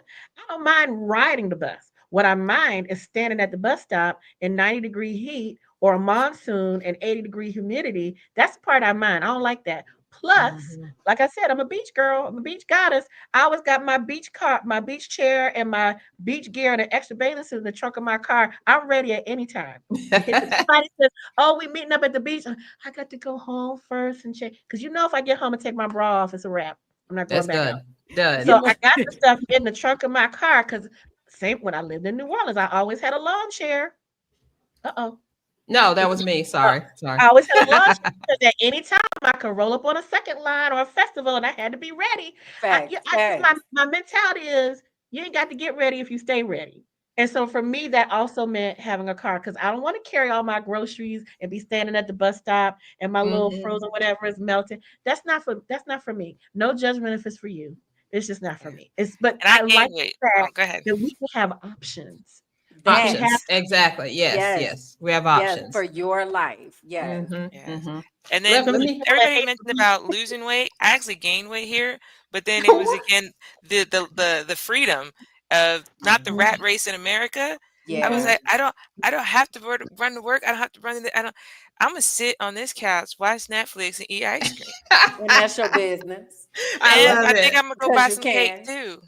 And Yeah, I I'm gonna it's love sit it. here joy. because my kids are safe. I'm not scared. I'm Yep. not nervous. I'm not anxious. I'm just gonna sit here and eat cake. And I did that for a couple months, and I was like, well, this is getting a lot of control. But then I Yep. started getting my groups, and I have Yeah, gone back to the way that was. good for But you. yeah, so but everything is, and I even in Mexico, on the junk food, it says like this Yes, is it excess does. calories and Here in excess Colombia sodium, and too. this is bad for you. Hmm. Per the Secretary of something, don't eat this food. I was like, wow. I was Yep, Yeah, like, they it's the do same wow. way care. here in Colombia. Yep. They do care. Okay, we're gonna get back on track, y'all, because I was Okay, hoping we okay. could get out of here by 12:30, but it don't look like it because we got so much more to talk about. We're gonna, Do. if y'all can stay with us, we're gonna stay I a little got you. longer because we got a lot of stuff to talk about. Let me get Patricia back on here. In both countries, the housing and rental prices are lower than in the US. For example, the current place that I live in Vietnam is a studio apartment with a full kitchen, and it runs me about $400 per month, and that includes utilities, water, etc. And I paid about the same amount in Thailand when I was living in Chiang Mai. Okay, I'm gonna leave her on there because she goes right into talking about the visa stuff, which will be really good. Maybe pickpockets. Oop. The Same thing. only issue that you will find, maybe pickpockets and that sort of thing, when you're in the larger cities like Hanoi, Bangkok, etc. But generally, it is both countries are very safe, and foreigners are able to go out late at night and not worry about any dangers. All right, one more. She did an excellent job, y'all. I just want to say she did such an Let's excellent say job. we're talking a meal. So a meal in Vietnam, a traditional meal, will be a banh mi or some pho, and both of those meals will be less than $1.50. Same thing in Thailand. If you are eating locally, it is very inexpensive. But even if you're eating Western food, it's going to be less than $10 for a pizza or some burgers and that sort of thing. And of course, you're going to have your chain restaurants from the US like KFC, Popeyes, etc. And one more. Both Vietnamese and Thai. Hold on. And lastly, language. So both Vietnamese and Thai are in the top 10 of the most difficult languages to learn. First of all, they are tonal languages. I believe Thai has 16 tones, so it's really difficult. And then in addition, Thai has their own letters. So it may be difficult for most people to learn the language. However, if you are trying to speak the language, the locals very much appreciate your attempt at speaking the language. All right, y'all. One more. I think this is our last one. Let's see. When it comes to the visa situation, there is a stark difference between Thailand and Vietnam.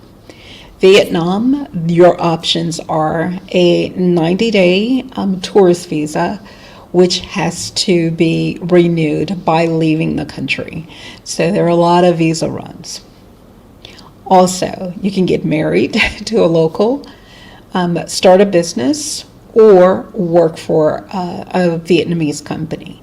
And for most expats or foreigners, they teach. And so those are options in Vietnam. Thailand, on the other hand, has quite a few options. Of course, there's tourist visas, which are about 60 days, and then in country, you can extend it for another 30 days by going to immigration. And that's what people usually do.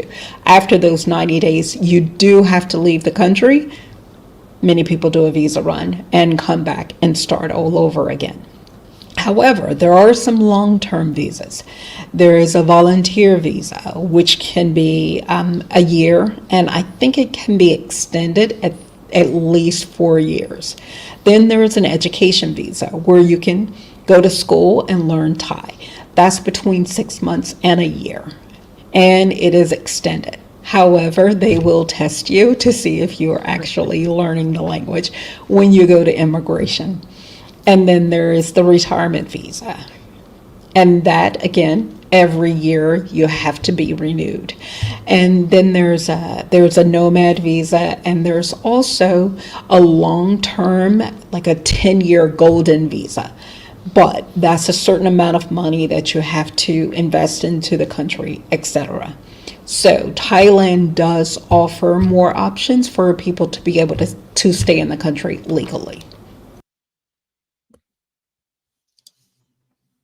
Okay. Steve, I believe that's it, you guys. Wait, one more. We're just going to finish this out.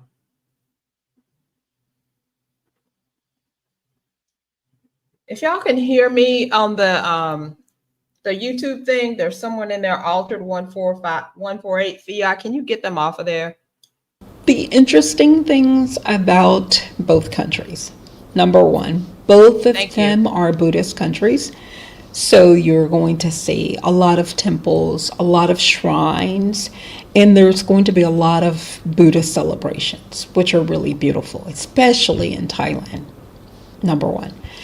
Number two, in Thailand, there are certain things that you should be aware of. Number one, they have very stringent defamation laws.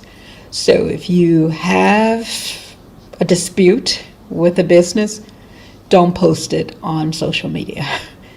You will sometimes be sued and have to go to court and pay a fine. Number two, never touch a person on top of their head. It's against Buddhist traditions. And also never show the bottom of your feet to people. That is disrespectful. Last thing, the money. The Thailand has a monarch, and the monarch's picture is on the money. So if the money should fall on the ground, never step on the money, because then you're defaming the monarchy. And there could be a fine if someone sees you. So those are things there. And in Vietnam, there are not those restrictions. However, one of the things that you will notice about Vietnam is the traffic can be a little chaotic. However, there is a logic to the chaos, and it can be hard to understand, but it's there. And so you will hear a lot of horns blowing throughout the day. Number two, the Vietnamese people love karaoke. So when you're looking for an apartment, do your research. Make sure it's not a club or a bar nearby, because sometimes you can hear karaoke to about 4 a.m. And that's not good. So those are things to really think about when you're looking at a place in either Thailand or in Vietnam. And if you have any additional questions, don't hesitate to reach out to me, and I'll help you as much as I can. Awesome. We want to thank Patricia so much for doing that video. It was just awesome. She included so much. She included everything right along with our agenda. So now we're going to step back into our agenda, because everybody wants to know, do I need a visa? Can I do this? How long can I stay? What's happening? I want to start this off with Mexico and say that I already said, if you're a United States citizen, and maybe if you're from Canada, just they have relationships. I think it was 193 countries, I believe. So you can go in there and get 180 days, and you can just, have fun, be good, don't get arrested and all that stuff. But they do have temporary residency. So if you want to be a temporary resident, you're going to have to start that outside of Mexico. And that in the United States, there's all those consulates. So you got to figure out where you're going to go. Most of the consulates aren't um, location dependent. Like if you live in Texas, you could go to one in Atlanta. I don't know why you do that, because Atlanta is more expensive. There are some really expensive places in California, but you can do that. You start the residency there, you go to the interview, you get the paperwork done, and then they will give you if they approve you, they will give you a stamp in your visa. And then you have, I think it's 6 months to go to Mexico itself. You don't even have to be in Mexico or anything, but you have 6 months to go to Mexico to finalize it. And when you get to Mexico, you do not go through the thing for the tourists, because if you do, you're going to cancel out everything you just did and you're going to have to go back and do it again. So you go up to the immigration people and you say, hey, I'm here to finalize my visa thing. They're going to say, okay. They're going to give you a stamp or something. I'm not exactly sure what they're going to do. And then then you get 30 days to complete that. And when you complete it, then you're a temporary resident, right? And then every year you have to renew it for up to 4 years. And then you can become a permanent resident after 4 years. And then you can become a citizen if you feel like it. There are two things that are going on now, and it's people who are illegally here in Mexico and have been doing those visa runs. And they're like, come on, stop doing the visa runs, just be a resident, right? So if you visited Mexico one time between 2015 and 2022, just one time, you can come back right now and you can apply for your 4-year residency. And there's no income requirements at all, because with temporary and with permanent, there are income requirements or money requirements. And I'm not going to go into all that. That is in the resource that you can download. Let me put this link up here really quick so y'all can see it. Now, if you're on the page, the actual page where you're watching this, and you see the video, then you see that button, click that big red button and you can download this same thing. But this is for if you're just seeing this later or whatever, this is where you can download. So anyway, with that regularization thing that's going on, and you visited Mexico once between 2015 and 2022, all you got to do is come back in and say, hey, I want a temporary residency. I want a residency. You can really get 4 years then, or you can, and maybe one, but I know you can get 4 years. There's one more that you can do, and nobody is really talking about this. And I learned about it because I have we're seeking our residency right now. And the lady that I'm going with, her name is Ali Luna. I was going to put her in the resource, but it's coming out to the end. I couldn't get it. So if y'all want her information, I can give it to you. But here's the deal, y'all. And this is some secret squirrel stuff. If you can get a 4-year permanent residency, no income requirements at all, it's going to cost you $4,000. Boom. Just like that. So you got $4,000. You don't want to have to come here and, rely on your money or anything. Give them $4,000. It's in Colorado. They have some kind of working, and I don't know if it's only her or whatever, but she has this. So, there are ways for you to do different things. If you want to be a citizen, you're going to have to wait a few years. And right now in the United States, because we don't know what's going to happen in a couple of months. But right now you can't have dual citizenship, but they're trying to stop that. Them people in the office right there, they trying to stop that, but you can have dual citizenship. And I've gotten so many questions about, how can you stay there and not be a citizen? Are you going to, disavow your citizenship? Right now, I am not planning to disavow my citizenship. I love being an American citizen. I love the money that I can bring here to Mexico to help the locals to spend, because there's over 1 million people, United States citizens, who live in Mexico right now. So Mexico cannot be that bad if 1 million US citizens are living here right now. So I just want to say, all right, who's up next? Who's talking about their visa stuff? I'll go. So Okay. Panama, tourist visa, 180 days. Obviously depends on what country you're coming from. But most of Americans, Canadians, it's 180 day tourist visa. So you can come in, do whatever you want.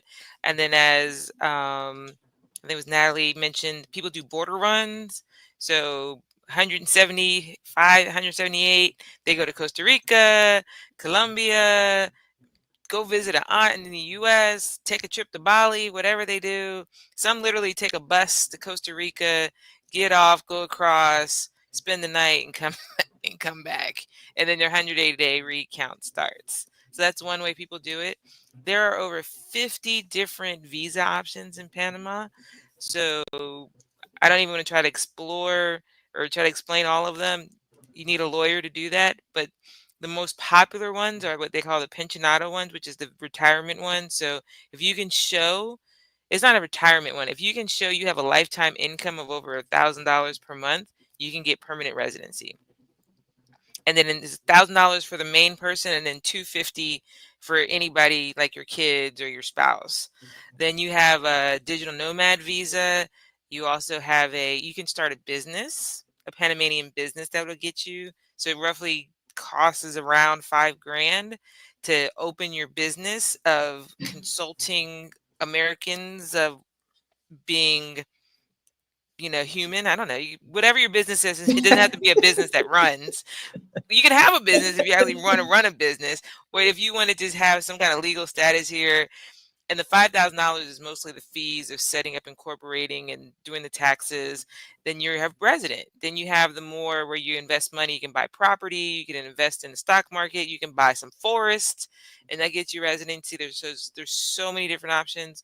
There's a new one that people have discovered was based on if you have like a advanced degree in like 100 different ones. There's like a list of like 100 different advanced degrees. If you have one of those, they'll give you residency, like random like art enthusiast degree of master's or something. You can go become a resident. And then they have temporary residency and permanent residency. So I have permanent residency based on I did the retirement one. And then citizenship, I can't really talk to that. I'm not exploring that. I'm going to keep my permanent residency status, and it only expires when my passport expires. So when I get a new passport, I got to go back in, and I don't have to reapply. They just want me everything to match. And then anything else I have on there? Nope, that's pretty much. But hire and research your lawyers and Yes. different lawyers, Yes. different costs, and different services. Like some lawyers are just hey, I'll get you your visa status and that's it. Some people will be, like you said, become friends, like, invite you over to dinner. When she put me to work, she's like, hey, I need you to drop this off since you're going that way. I'm like, okay, Carol, whatever. And then and her sons work for her. Her sons got me to open the bank account, got my driver's license. We have a thing called a cedula, which is our permanent card. And the only other thing, which is not specific to touristy citizen residency, but do your research, because there are a lot of expat services that what we call gringo prices. So one person sent me a message that said, oh my gosh, $700. They'll do your FBI background check, get your fingerprints, and get it authenticated. And I looked at my husband. I was like, it costs $75. Like, you just make an appointment. You go there, they do it, and then you mail it to this place. So $75 plus some postage. And I was like, she's excited that they only charge her $700. Ooh. Or to bring your pet. I asked I'm bringing a pet, and roughly it's probably about $300. I asked the service, it was $1,200. The dude was going to cost me $300. I was like, no, thank you. I'm gonna do my little research. I'm gonna translate these little forms or whatever. So just as you're researching, sometimes they promote all these ways they're going to help you move, and they're going to charge you this great price. But if you dig a little deeper and get in these Facebook groups and get on these WhatsApp chats, and you can find how to do it for a lower price if you want to do it yourself. That's it Yes. for Panama. And we have trash. We have trash everywhere. Everywhere. Piled high. It's That okay. was It's funny. okay. That was funny. So I guess I'll go ahead for Colombia. So Colombia, you get with a U.S. passport 90 days upon arrival. Okay. And then you can get up to 180 days per calendar year.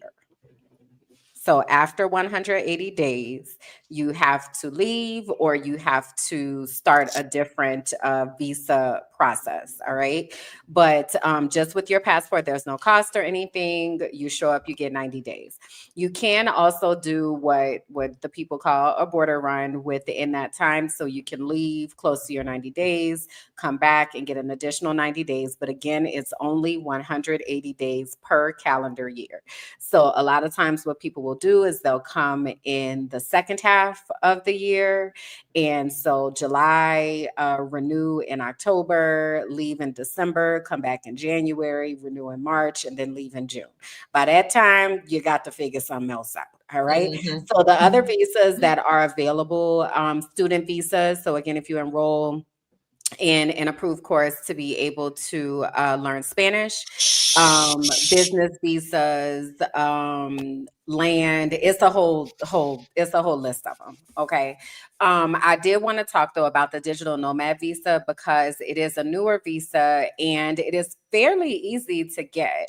So all you need to do is have right now the amount is about $682. I believe the last time I looked at it, and that's kind of slides. So let's just say $700. You need to show that you are earning $700 a month. You need to have a letter from whoever you are working for or from yourself if you're your own business.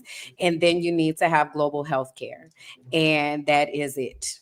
Hello, Digital Nomad Visa. And it is for up to 2 years. Most people get approved for 1 year, but it can be up to 2. Usually they say that it will depend on the amount of time that you have your health insurance for is the only amount of time that they'll approve it for. But it is a fairly easy process for you to do. I would recommend again that you use lawyers, especially if you do not have command of the language.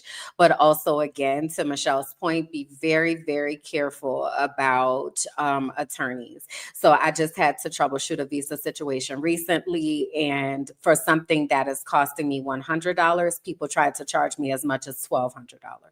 Wow. So this is where the WhatsApp groups and the Facebook groups come in handy. So I do want to say that's the plug. I've said that a few times in the chat. The Facebook groups and the WhatsApp groups are the plug. That's where people who are actually there and are actually living there can give you information about what's happening on the ground, specifically the WhatsApp groups. So I do have a resource on my website, Finding Peace Abroad, where you can download like some steps and what you need to do. Cause it's kind of like some things you need to do to kind of show yourself like, hey, y'all, I'm here, help me. And if you don't do these things, then people not gonna help you. But one of those things is showing that you're Black. Okay, you need to let people know so that the community can show up for you. So if you out here incognito and we don't know that you Black, ain't nobody answering your message. Okay. So it's really important. But anyway, at Finding Peace Abroad, you can find that resource. So digital nomad visa, tourist visa, you can also marry a Colombian, and that will give you a visa for 3 years initially. And then after that, you can renew. And there are different pathways, retirement and investing and all of that. But what I want to say about visas is make sure you're going to the official government website. That is where they are going to have the accurate and updated information. To the point earlier, like for instance, if you type in Colombian visa, somebody has that domain name, right? But that does not mean that they are the government. So be really careful when you're doing your research about the types of websites that you're using in order to gain information, because if you wind up getting like at colombianvisas.com, they gonna take you for what it's worth. Okay. So just be very, very mindful of going to the actual official website for any visa information. Also, because it is changing.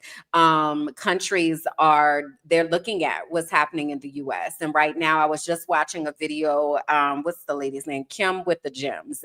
Yeah, I watched her too. Yeah, she got some good stuff. just did a video the other day about the U.S. passport ranking. And right now, I think she said we're number 8 and there are like 20 something Right. countries that are ahead of us, right? That changes and will change. So I want to let's just level set for a second here before I pass it over to Jamila. We have to, I believe in practicing radical acceptance about what's happening in the U.S. and a lot of things that have been said are happening. So Right. I need us to deal in reality and not hopefulness of, well, maybe they won't, they are. Just operate as if they will. Okay. Carol, you had said earlier, like now is the time to like be planning and putting things into action. Yes, now is that time. So I don't want us to kind of be lulled to sleep as I see many people just, oh, well, I'ma see what happens. No, I'ma see come. It's a find out time. It's a found out We time done now. We already found cannot out. wait. We done already effed around. We done Yeah. found out and we Yeah. here. So now is the time to actually put these plans into action, right? So that's why we want you all like to be reaching out to us and That's why helping we're to here. build these strategies. That's why we did this. Because Yes. for instance, I know Mexico's president just morning, she just put out a statement and tried to like reason with old boy, but I want you to know ain't no reason finna happen. All right. And she ain't gonna take too much off of him because she is a liberal. I'm grateful. Is a woman. She is a woman. Yeah, she is a woman, and she was tested. I haven't even heard the thing yet. I've seen it, heard about it. But I read it this morning. She'll take no mess. She'll take no mess. I'm glad to hear that. But and this is my point for bringing it up is that we need to be aware of what's happening globally. Yes. In the US, we have grown up with a very US centric type of mindset. Everything revolves around the US and everything revolves around Americans. And America is the beginning and the end of the world. And I want you to know that's a lie. Okay. Right. So countries are out here deciding how they are going to interact with those of us who are from the US. So now is the time to go ahead and start doing some things before stuff start changing, because it will change. We might not know how it's going to change, but it will change. Okay. So I wanted to say that. And then again, go to the official websites so that you are able to get the most up-to-date information and plug into the WhatsApp groups to be able to get references for attorneys and people that can help you walk through it if you're not feeling comfortable about doing it yourself, especially if it is in a different language. Okay. And Amanda, I see your question right quick. Let me answer that. Yes. So I actually have a information session coming up on December, I think it's the 4th. If you go to Finding Peace Abroad, you'll be able to see it, but that's a place to be able to start building community and getting information. I'm sure all of us are doing that. So, we'll say those things. All right. I have just a note about what Kimberly said about the changing in Panama. It used to be called a friendly nations visa. You can put $5,000 in a bank account and immediately get permanent residency. After January 6th, by the end of February, that disappeared because Panama was going to capitalize. They changed it from 5,000 to 200,000. Woo! Brazil did because the same people thing. Within 60 days they changed it because so many people were trying to become expats. They were like, well, why 5,000? Let's see if we can get 100. So things are going to change. Like she says, have a global mindset. And also tonight I'm doing I put already a link. Tonight I'm doing a session like this, info specifically on Panama for people who move to Panama with children. So I put that link in there as well. Awesome. All right, I want to say one thing, Jamila. I know you're trying to go, but I want to say this right here. She's like, stop it, Carol. I can't help it. We just got to get this out. I want to say that these ladies right here, plus Patricia, that's what they do. They help you move to wherever they are. They give you information. I'm not doing that. I am a web designer and an online marketer, but I got my black ass out of the United States because I had to. And God, I'm saying ass and God, but God put this on my heart. Ass is in the Bible. Hello. Okay. I know. God put. My brand is minding my black ass business, and I know. I saw that. I was like, oh my God. And also, ass. You were saying. God put this on my heart because I saw so many Black women out there saying, "What do I need to do? How do I?" Because we feel it. We feel this weight that has come down on us. And Black women say, well, we're not doing anything for the next 4 years. One thing you need to do is get your Black butt out of the U.S. It doesn't have to be permanently. It can be for a respite, as Stephanie Perry says. Just leave for a minute because it will open up your mind. Absolutely. We moved to Mexico sight unseen. We were just coming down here to say, how is it going to be? How is it going to go? What are we going to do? Right. And we came here, and the peace that we felt time we stepped on the sand, on the street, in the air, we say, we're not leaving. We're not leaving. And we even have to go back in January for a little bit. And when we went, we went back to vote. Right. And that was the end. When that vote came down, we were like, thank God we're here. So Jamila, take it away. I'm sorry. Okay, no, you raised some really excellent points. And to your point, right after the election, Barbados Black Pact, my group, got 700 new members in the Facebook group. Mm-hmm. 700. We had over 4 years built up to 1,700 and some change. And then, oh, and plus the 500 that are in the On Island WhatsApp group. Sorry, these South Carolina allergies are getting me. So the people are having a visceral reaction. And what I encourage people to do is if you feel like you need to move with urgency, do so, but don't move in a panic. You can still move with purpose and not be reactionary purely. Let the frustration, the disappointment, the whatever fuel you, but alchemize that shit and don't move from a place of fear. Turn that fear into, okay, now I'm motivated to put some things in place. But again, I said it in the beginning, always be moving towards something. You can be moving towards freedom, but don't be just running from. That's not going to get you where you want to go. You're going to get somewhere and then figure out, oh, this still ain't it because you made big life decisions from a fearful place, right? So always remember that and remember whose you are, but that's a whole other webinar. Okay, so I want to talk about the visa situation because I'm going to tell you what the official policies are, and then I'm going to tell you what the real deal and the secret scroll is because what's written and what is actually how things are is two different things. And I also want to mention that just a week ago, I did a full 2+ hour info session on all things Barbados expat. It's recorded. It's free. I tried to post a link. It won't post, but I'll figure out some way. I guess Carol has the link. She can share it later. But so for people who are interested in Barbados, please check that out because it's way more info than what we can get into in this wonderful panel here. Okay, so the visa situation. First things first, I mentioned that Barbados came back on my radar because they announced the remote work visa, and they were it was the first Black country to have a remote work visa. It was the first 3 countries that have any remote work visa were Estonia, Barbados, and the country of Georgia. And so it was revolutionary. And also Barbados is a little different than some of these other countries mentioned because Barbados's economy is driven by tourism. So the impact of COVID caused them to say, oh my God, the people aren't coming spending their money here. And all these hotels and all these Airbnbs are sitting here empty. And the longer term stay, because also if you came to, at the time, Barbados was COVID free at the beginning. That changed a couple months in.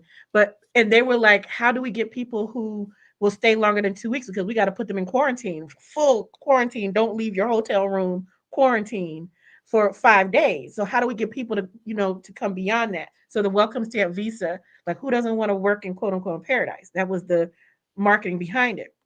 So while I mentioned that that's what got my attention of, maybe it's time to bounce to Barbados now because it was a several years long dream. I actually never did the welcome stamp. Turned out I didn't need it. And I'm going to talk about that in a minute. So the first thing is tourist visa, Americans, Canadians, UK, whatever. There is such a thing as passport privilege.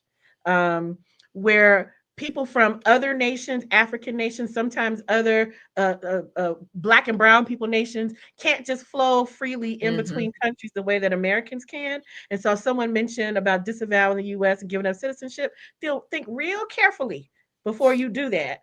I'm not here to tell anybody what's right or wrong for them, but it isn't just a matter of turning in your passport. It is a fee. Did you know that there's a fee to renounce your citizenship? Thousands of dollars plus the tax impact, and they won't take your passport back until you pay that money. But that's also another webinar. So just don't think I want to be American no more, especially if you haven't actually lived anywhere and figured out how American you actually are when you get there. because that's again Yep. another webinar about being a Black American in a Black country and thinking we all Black, and then you find out you ain't Black here, you just American. All But skin that's folk ain't kinfolk. All skin folk ain't right. Also, kinfolk. kinfolk, but not just that, but the Blackness becomes not relevant when everybody's Black, Right. and you no longer Right. can. It's not just the defining thing. But okay, back to the visa. So the tourist visa, Americans, UK, Canadians, you can go to Barbados up to 6 months for free, minimal paperwork. You basically fill out that little form on the plane or at a kiosk when you land. Boom, done. The welcome stamp visa for remote workers is up to 12 months. It includes some perks such as you get to ship some stuff in without customs fees, taxes. You get to put your children in local schools, private or public, and you would still pay whatever the normal school fees are, but you have the right to do that. And there are still a couple of benefits like that.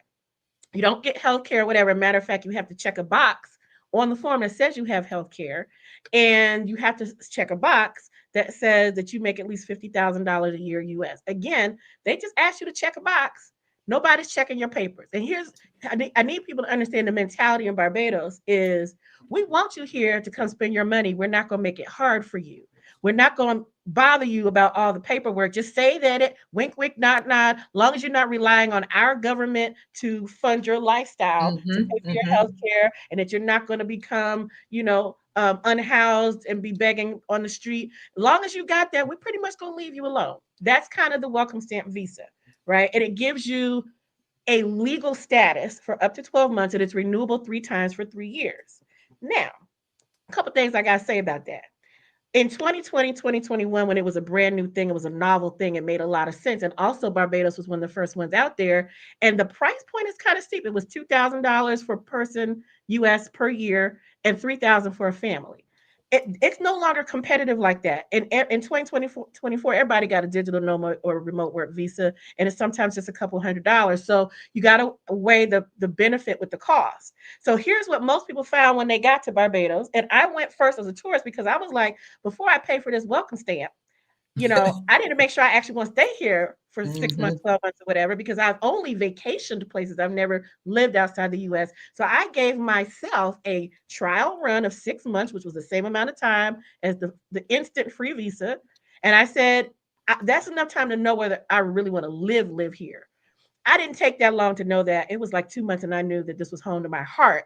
But I still gave myself that, and also gave myself an out. Like if it wasn't working, so my lease was for 6 months. Like I just knew that at 6 months, I would reassess. So you can arrive in Barbados as a tourist for 6 months. Don't come with the welcome stamp when you got 6 months for free. Apply for the welcome stamp when you're already in Barbados. You don't have to apply before, and you already know you're staying if you actually need the welcome stamp, because we're going to get back to that. People do the border runs because, and unlike other countries, I think it says on paper somewhere you get 180 days in a calendar year.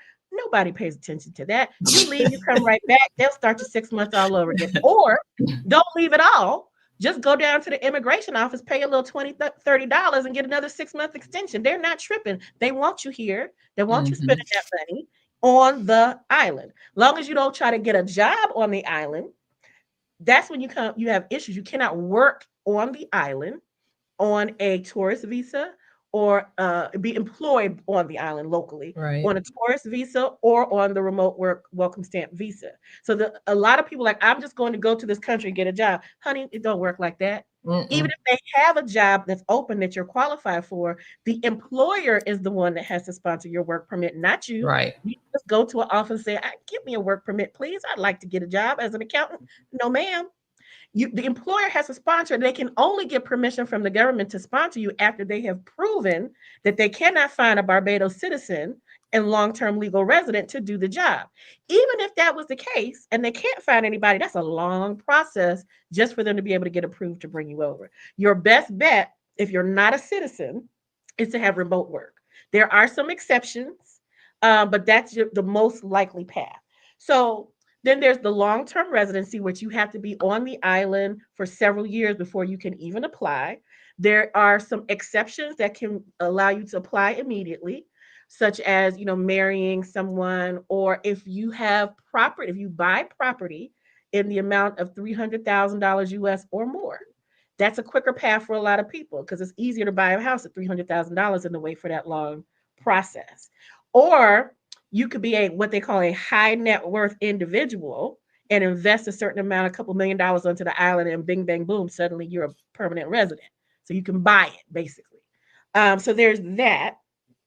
Then there's the dual citizenship piece or citizenship in general, and Barbados does recognize dual citizenship. In order to be a citizen, you have to have been on the island for 7 years. 5 of those 7, you have to be physically on the island, unless you marry a Bayesian, unless you, again, the high net worth thing can shortcut you, or Bayesian by descent. If one of your parents is Bayesian, but you were born in the US, you can apply for the immediate citizenship process. Grandparents at present do not count. Great great great grandmama on your third cousin side don't count.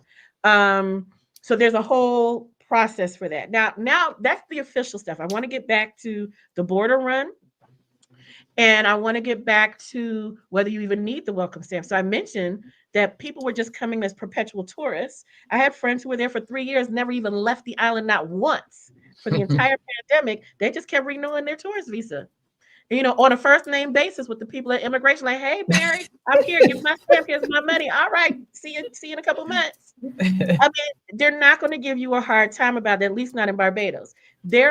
Some people have jobs, the kind of jobs that require you to have the remote work visa, because there are some legalities about if you have employees in a particular country, you're now obligated to pay the taxes in that country on the employer side.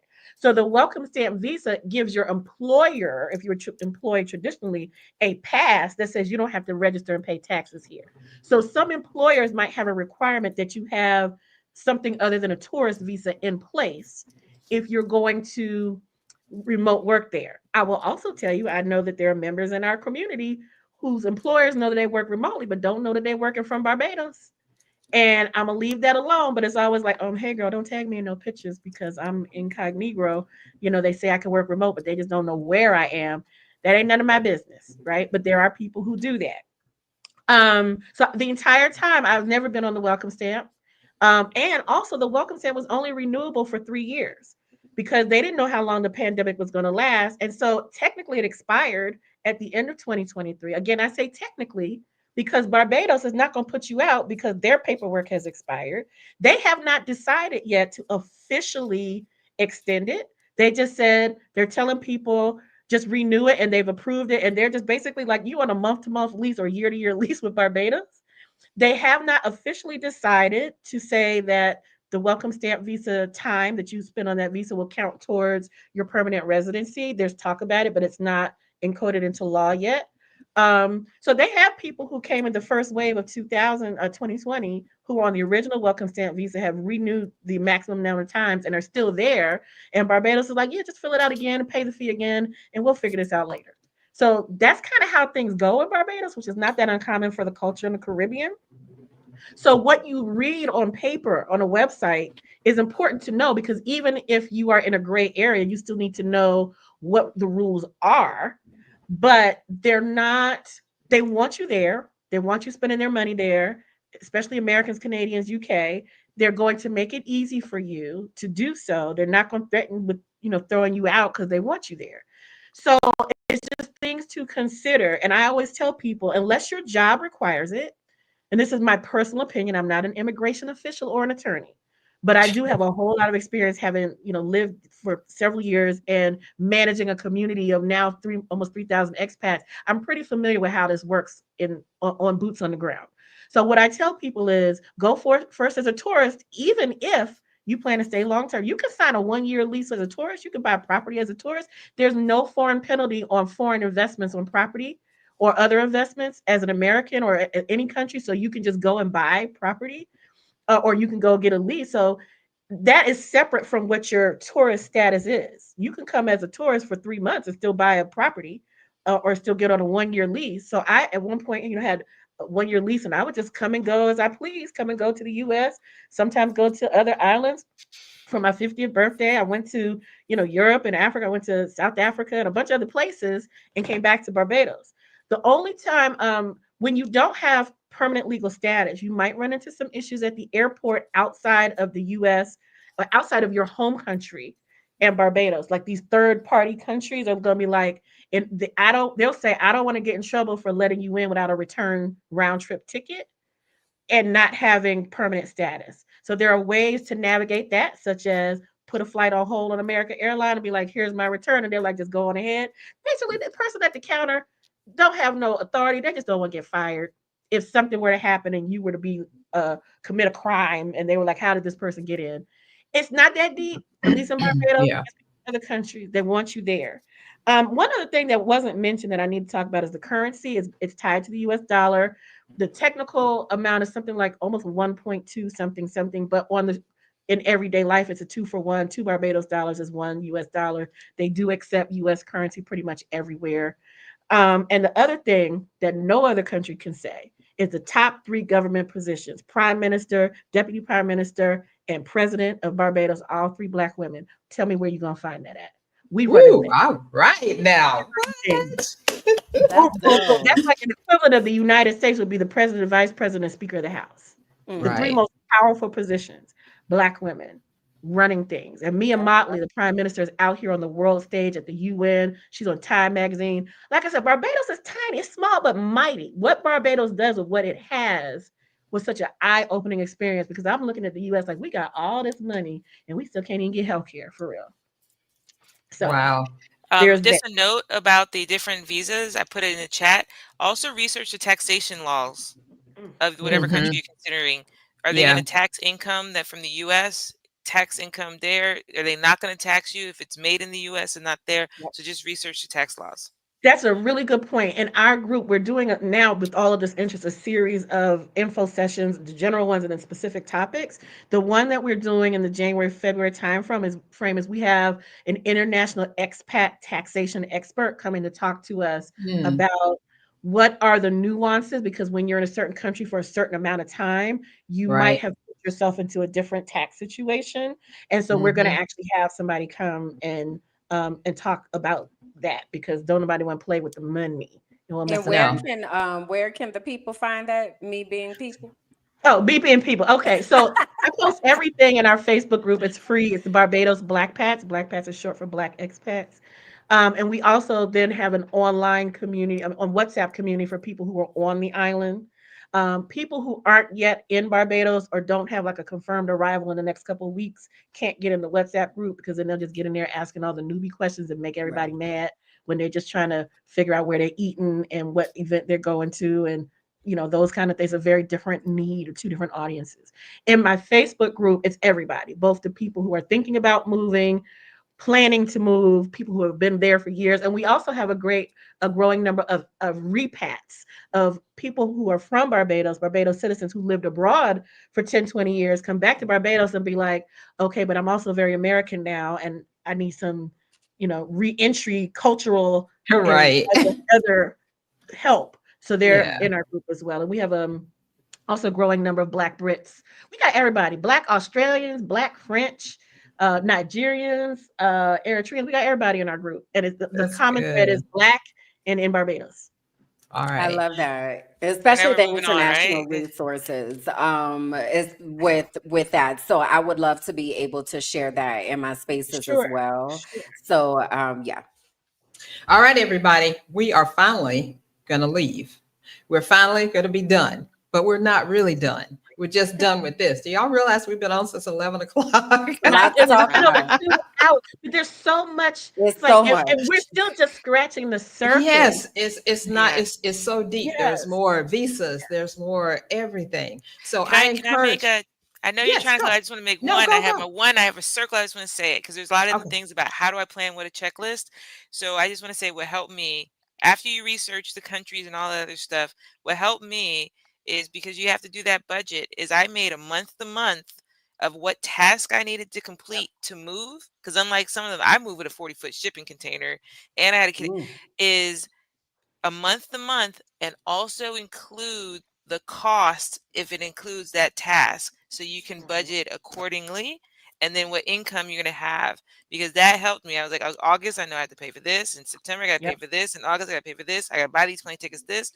And then that helped me see if I had enough money to do what I was doing in the time I wanted to do it and plan accordingly. And then also have a plan on how are you going to spend money in that country in banking. Research that, because I had a plan. I guess my husband wasn't listening. That that some places charge foreign transaction fees and different credit cards That work part. and different things like that. So Right. That also We have a didn't even plan, touch on that. We didn't even touch on that. My but just husband have did a all of plan. that. Yeah. Research all that. My Yes. husband did all that money stuff. Thank God. I mean, I was a part of it. It wasn't just like he was here. But yeah, like we said, we just scratched the surface. There's so much deeper. Surface. And also, How as to single people, we didn't talk about the dating situation Child, either. that's There's a what I lot was of about to questions. say. I was like, no. Jamila, girl, me and you might need to Listen, do a we need to collab, do a girl, and talk about whole Yes, conversation yes. about wow. international dating, dating as an expat, dating abroad. Kimberly, let's talk offline and put something Let's, together because that girl, piece we right got there, to. So It's the, a the lot. word the navigating word single life is as an expat, as a Black woman Mhm. expat, girl, Mhm. the the word tea. is here. You need to follow these ladies. And how can you do that? You need to download that resource guide that's been Mhm. playing across the screen. If you are on the page now where you see the video and that big red button and then the chat, click that big red button. And then I want you to know that none of this is going away. It's going to live on my site. It's going to live on Kimberly's. It's going to live on Jamila's when she gets it up there. It's going to live on Michelle's stuff. This is something, and I'm going to put it, see if and I'm pretty sure they will, in the Black Women Living Abroad group, if they'll put it up there. It's information that you need that no one's telling you because you're all excited now and you're ready to go. I got my thing. I'm ready to get out of here. But like Jamila said, you need to slow down. You need to plan. You need a plan because moving is more than a notion. Moving to a new country is more than a notion. And it's nothing like visiting a country and having fun and stuff. Living there is a total different thing. So I see some questions in here. We got like 3 minutes, y'all. I'm going to take two Rapid questions fire. and then Oh. y'all go through. And two questions. Robin says, do you experience any outage of electricity or water? No water outage. Electricity, we've experienced outage 3 times. 2 was because of a hurricane, but it's not a regular thing. Somebody else had asked about employment. The best thing to do is to have your own business, number one. Number two, get a remote job, not a fake job, but a real remote job. And if you are working for a company and you think that they don't know that you're not in the country, you are sadly mistaken. And one day they're going to come up to you and get you and say bye. I've seen that happen. I've seen Yeah, that. so don't do that. There was a question about kids adjusting to you, I just answered Michelle. in the chat. Okay, good. And there was another question about pets and then planning time. So I'm going to say this and then I'm going to let the other ladies have it. Planning time. We took 2 years to plan this. From the time my husband first said, we got to get out of here, I went on the researching track, YouTube, groups, whatever, talking to people, hunting down the real estate person. 2 years it took us. Now it doesn't have to take you that long, but that's how we did it. And that was before this emergency situation is here. So you don't have to take that long. You got these ladies here. They are doing their thing. Connect with them. But if you want a website, connect with me. I'll get you a website now, but I ain't going to tell you how to move abroad. There you go. Okay, go ahead, ladies.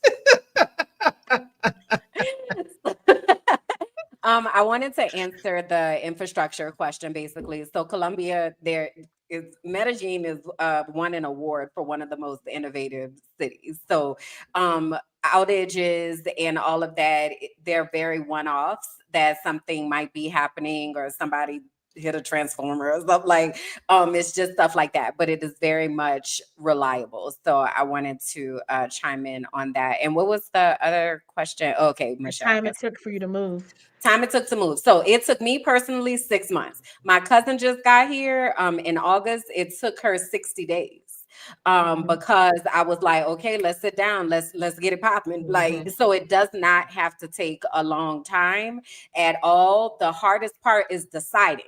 Okay, now you done decided. Let's go. Get rid of the stuff. Put the plan in action. Let's get it Yes, popping. yes. Okay.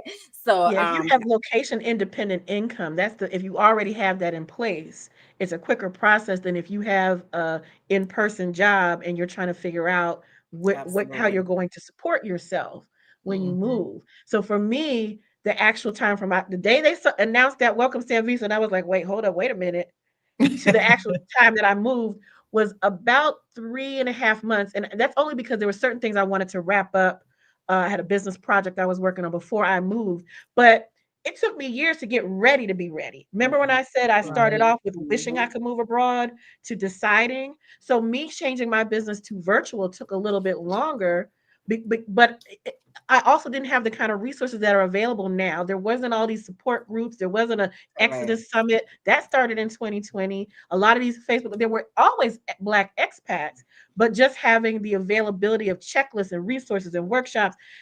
I started that Facebook group because it's like, okay, how are we gonna move to Barbados? What is it? What is shipping a barrel? What are the Right. neighborhood? Like we were starting from scratch because we didn't even know people we could ask.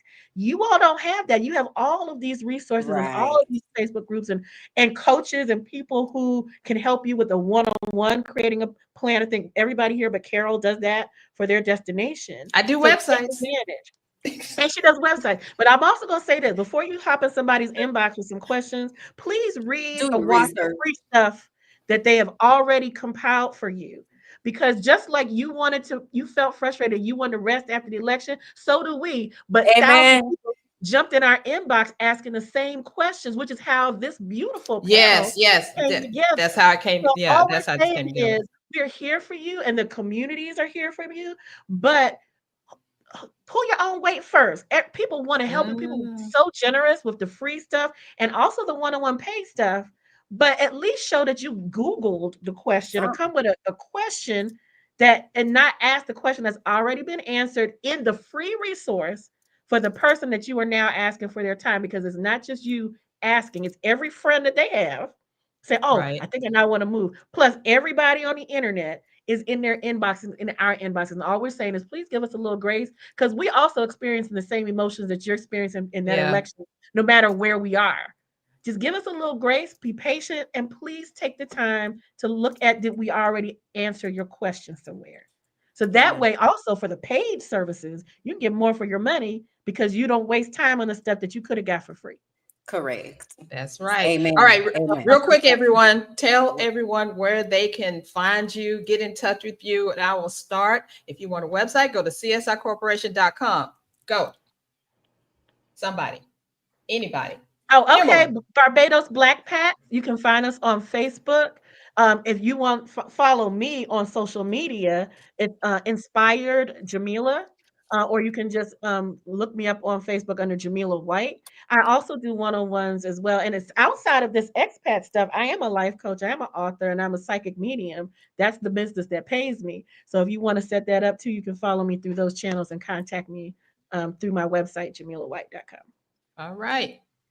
Kimberly. Amen. And so KimberlinJackson.com is where you can find me in regard to intuitive melanated life coaching, discover your destiny. I am launching a new cohort next week. So I also certify life coaches. So if that is something that you have been wanting to do, holla at me about that.